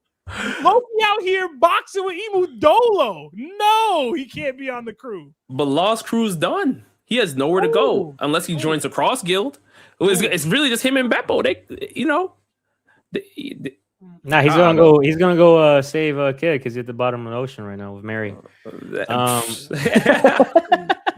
No, don't be adding nobody. Don't be adding all these extra people. But those people can help in the final fight. This is why the fight technically don't need to be top tiers when they're Nami and Robin and you know what I mean? Right. It's gonna be Straw Hat Grand Fleet. That's fine. So for me personally, I think they're stronger than the Grand Fleet already though. Huh? Yeah. I think the Straw Hats, the base, like the regular Straw Hats, most of them could be any of those Grand Fleet captains already. Well, Hydruden? Harunai. He's all right. Give me Frankie. Frankie versus Harden. Give me Frankie. Give me Frankie. Hold on. Yes. Right now, Frankie, right? With the upgrade, with the super Coca-Cola? Well, he has a super. He has a super. Even. Not even. Dang. Not even with Regular cola Frankie. Yo, that's Loki brother you talking about, man. Okay. He gonna call his brother? He gonna call him? You gonna hit him up? He better jump him. Yo. When Hydrulin picks up that big ass sword on Elbaf, it might look a little different for Frankie. I'm just saying. Man, that's tough. The giant sword. He about to just pick it up and just How's he doing that? How's he doing that? I don't know. I'll leave it up to Oda. But what I was about to say is, so I essentially agree with you, Seb. I think to me, I've been saying it. I think it just rolls. That's like the best way that I can explain it. There's roles for everybody in the final war. I don't think we need Robin or Usopp to be Admiral Holy Knight strength. I just think that we need roles to be in play so that everything can happen.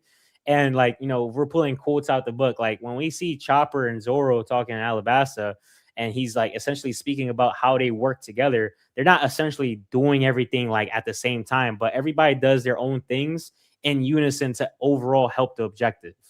So like when I hear statements like that, it's like, okay, we kind of get that whenever we get to different types of like when we get to Water 7, you kind of see that everybody kind of gets their one-on-one.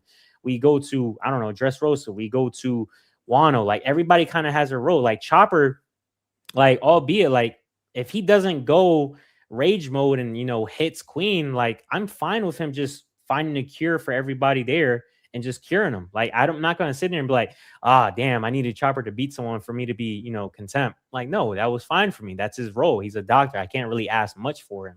You know what I mean? So it's like, if we get into the final war, I'm fine with everybody just having their roles to get the shit done. You know what I mean? I just have a question to both of you guys, because it's not like I completely disagree, but to me, when we reflect on what happened during the Straw Hat separation, right? That was a moment in time where Luffy looked at his crew and was like, yo, there are people that are so much stronger than us. We were supposed to meet in 3 days. Matter of fact, make it 2 years. We need time to get stronger so that we can protect ourselves in the new world. When I look at that, I see Luffy kind of as a captain that's saying, of course, I want to be the strongest one to try to protect everybody.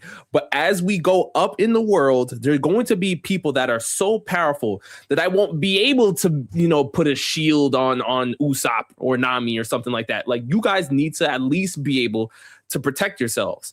And I feel like they did that, during the Strawhat separation. They realized that and said, all right, Luffy's giving us 2 years. Let's try to get a little bit stronger. And that's when we were at post that time skip, we're seeing Usopp using observation haki and Dressrosa. We're like, whoa, Usopp?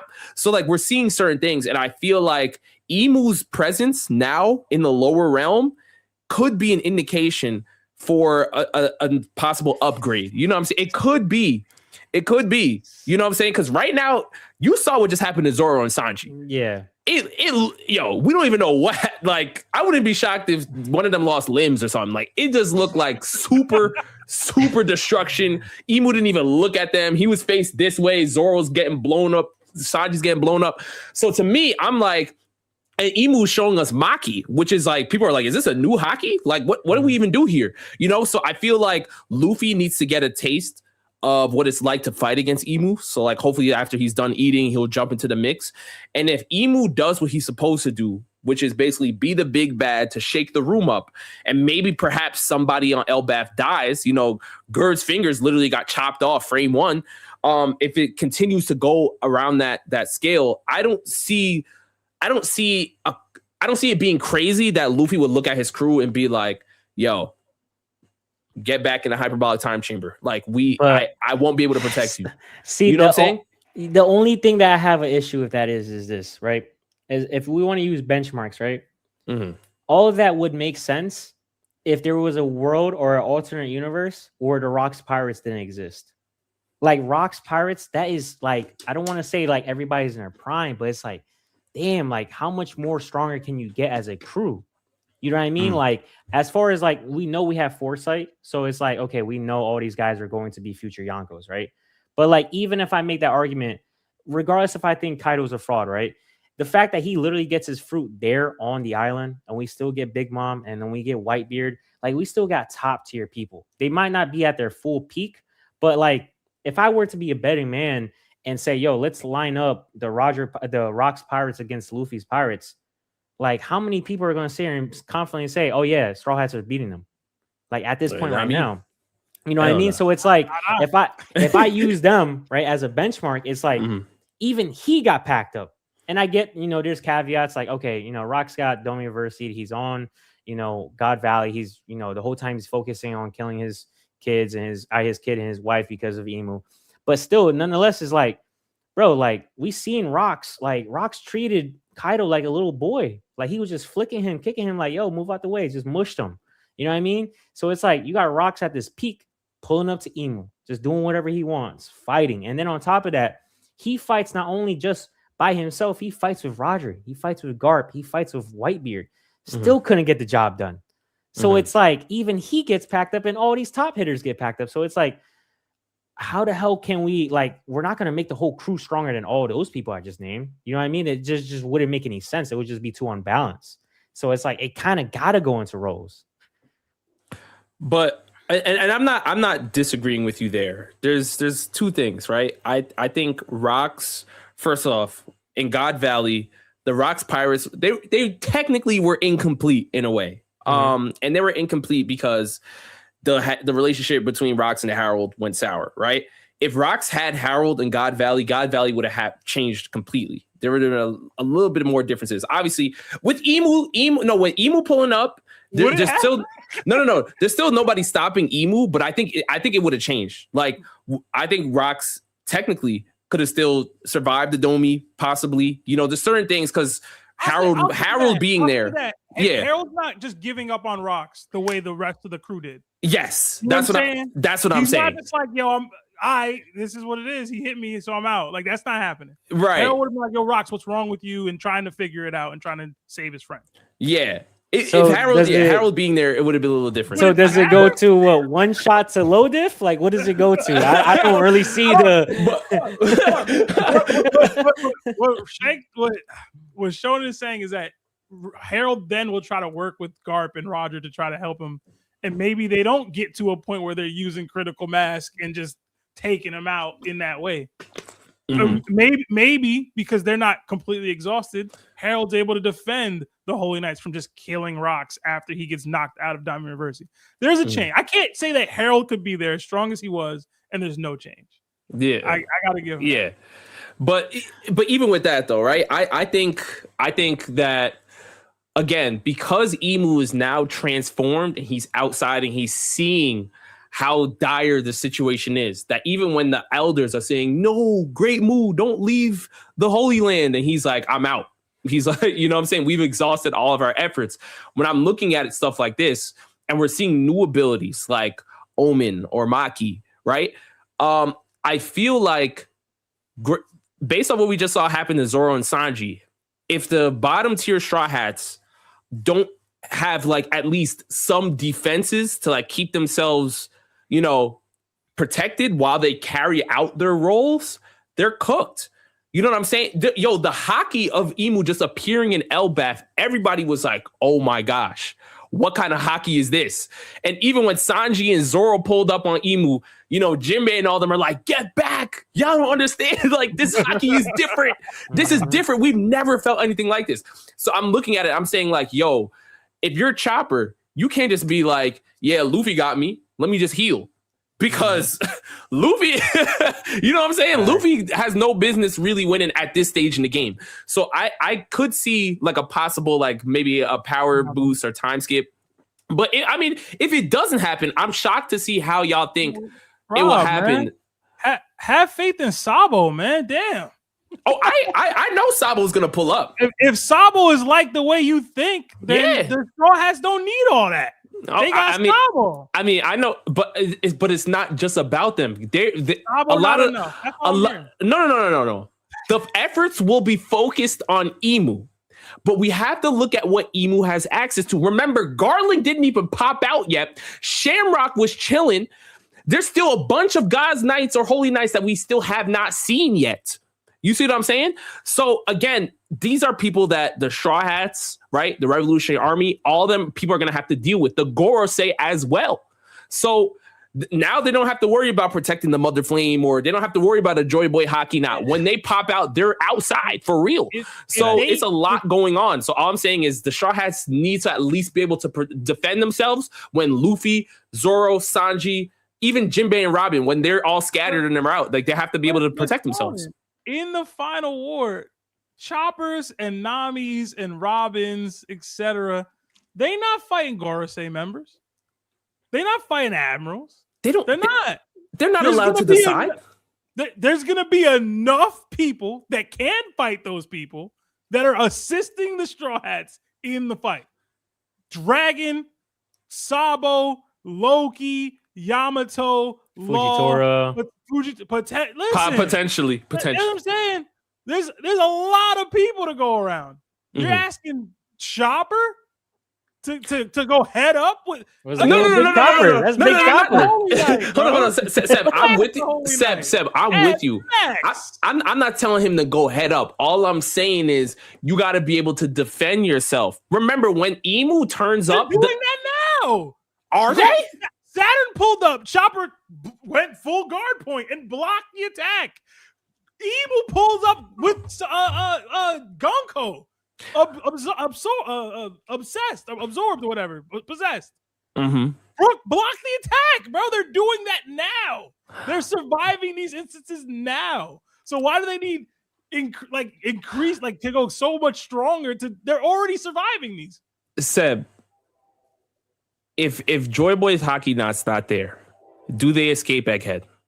Look me in my eye and tell me they escape Egghead. By the time that we're at to where we're talking about, like 200 to 400 chapters will have passed of upgrades for Luffy. Hold on. So we're agreeing that they're going to upgrade. It'll be Luffy's Haki. It'll just be Luffy's actual existing current Haki. So it's just those levels. Like, so in the final war. Yeah, I agree. Yeah. So So wait, so you think the crew is just gonna stay the exact same and only the monster trio are going up? I said marginal upgrades. If okay, Nami's marginal. currently a 68, she'll be a 75. You know what I mean? Okay. Not even. Okay, that's but it's okay. never gonna be all 90s. I could make an all-star team. No, bro. You a role player. You do your thing. Yeah, this is hate. You know, wait, you hit the threes. Wait, Seb, can I ask you? Corner sitter. You sit in the corner. You a corner man now? PJ Tucker. PJ Tucker. Oh my god. Wait, Seb, let me ask you a question. So we're not giving no upscale after we've seen this whole God Valley and then what's going on right now. We're not giving no upscale to Sabo getting out of the room and saving Cobra. Cool, sure. Cool. Oh, I have no problem with Sabo upscale. My problem with Sabo is the narrative. My problem with Sabo is his existence in the story at all. He can be as strong as he wants. Sabo could go. The only thing that I hate about Sabo is him beating Akainu straight up, which is very possible at this point. I love that. I love that. Ooh. Oh, yeah, that's gonna happen for sure. Oh yeah, I would rather he gets killed too, honestly. Oh my gosh, I actually think Akainu gets domied or gets a covenant. I actually think so. But hey, that's another discussion. I actually think so. I think the ones that get packed up. I don't know how you feel about that, but I want Green Bull out of here. I think it's worthless. I think Green Bull about to be a God's night, man. Oh no! Honestly, just abolish the admirals at this stage in the game. We don't need them. Kainu don't even have control right now. The Seraphim have more stock over end game for real. S-Hog looking crazy.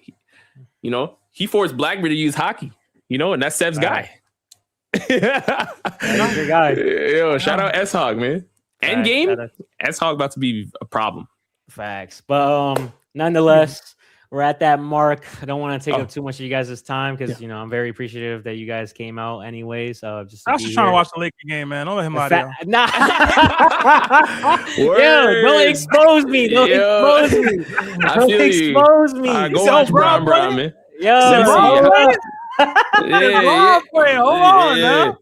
I feel you. Shout out to anyways, I didn't expect to get exposed right there, but I appreciate you guys coming through. We definitely got to do this again, either on here or with you guys on whatever you guys want to do on your panel or with Rob. But I definitely appreciate this. There's big shout out to Nika. He, unfortunately had to leave due to an emergency, but don't worry. Next time we do this, he will be here for the full time. We'll definitely try to go through this.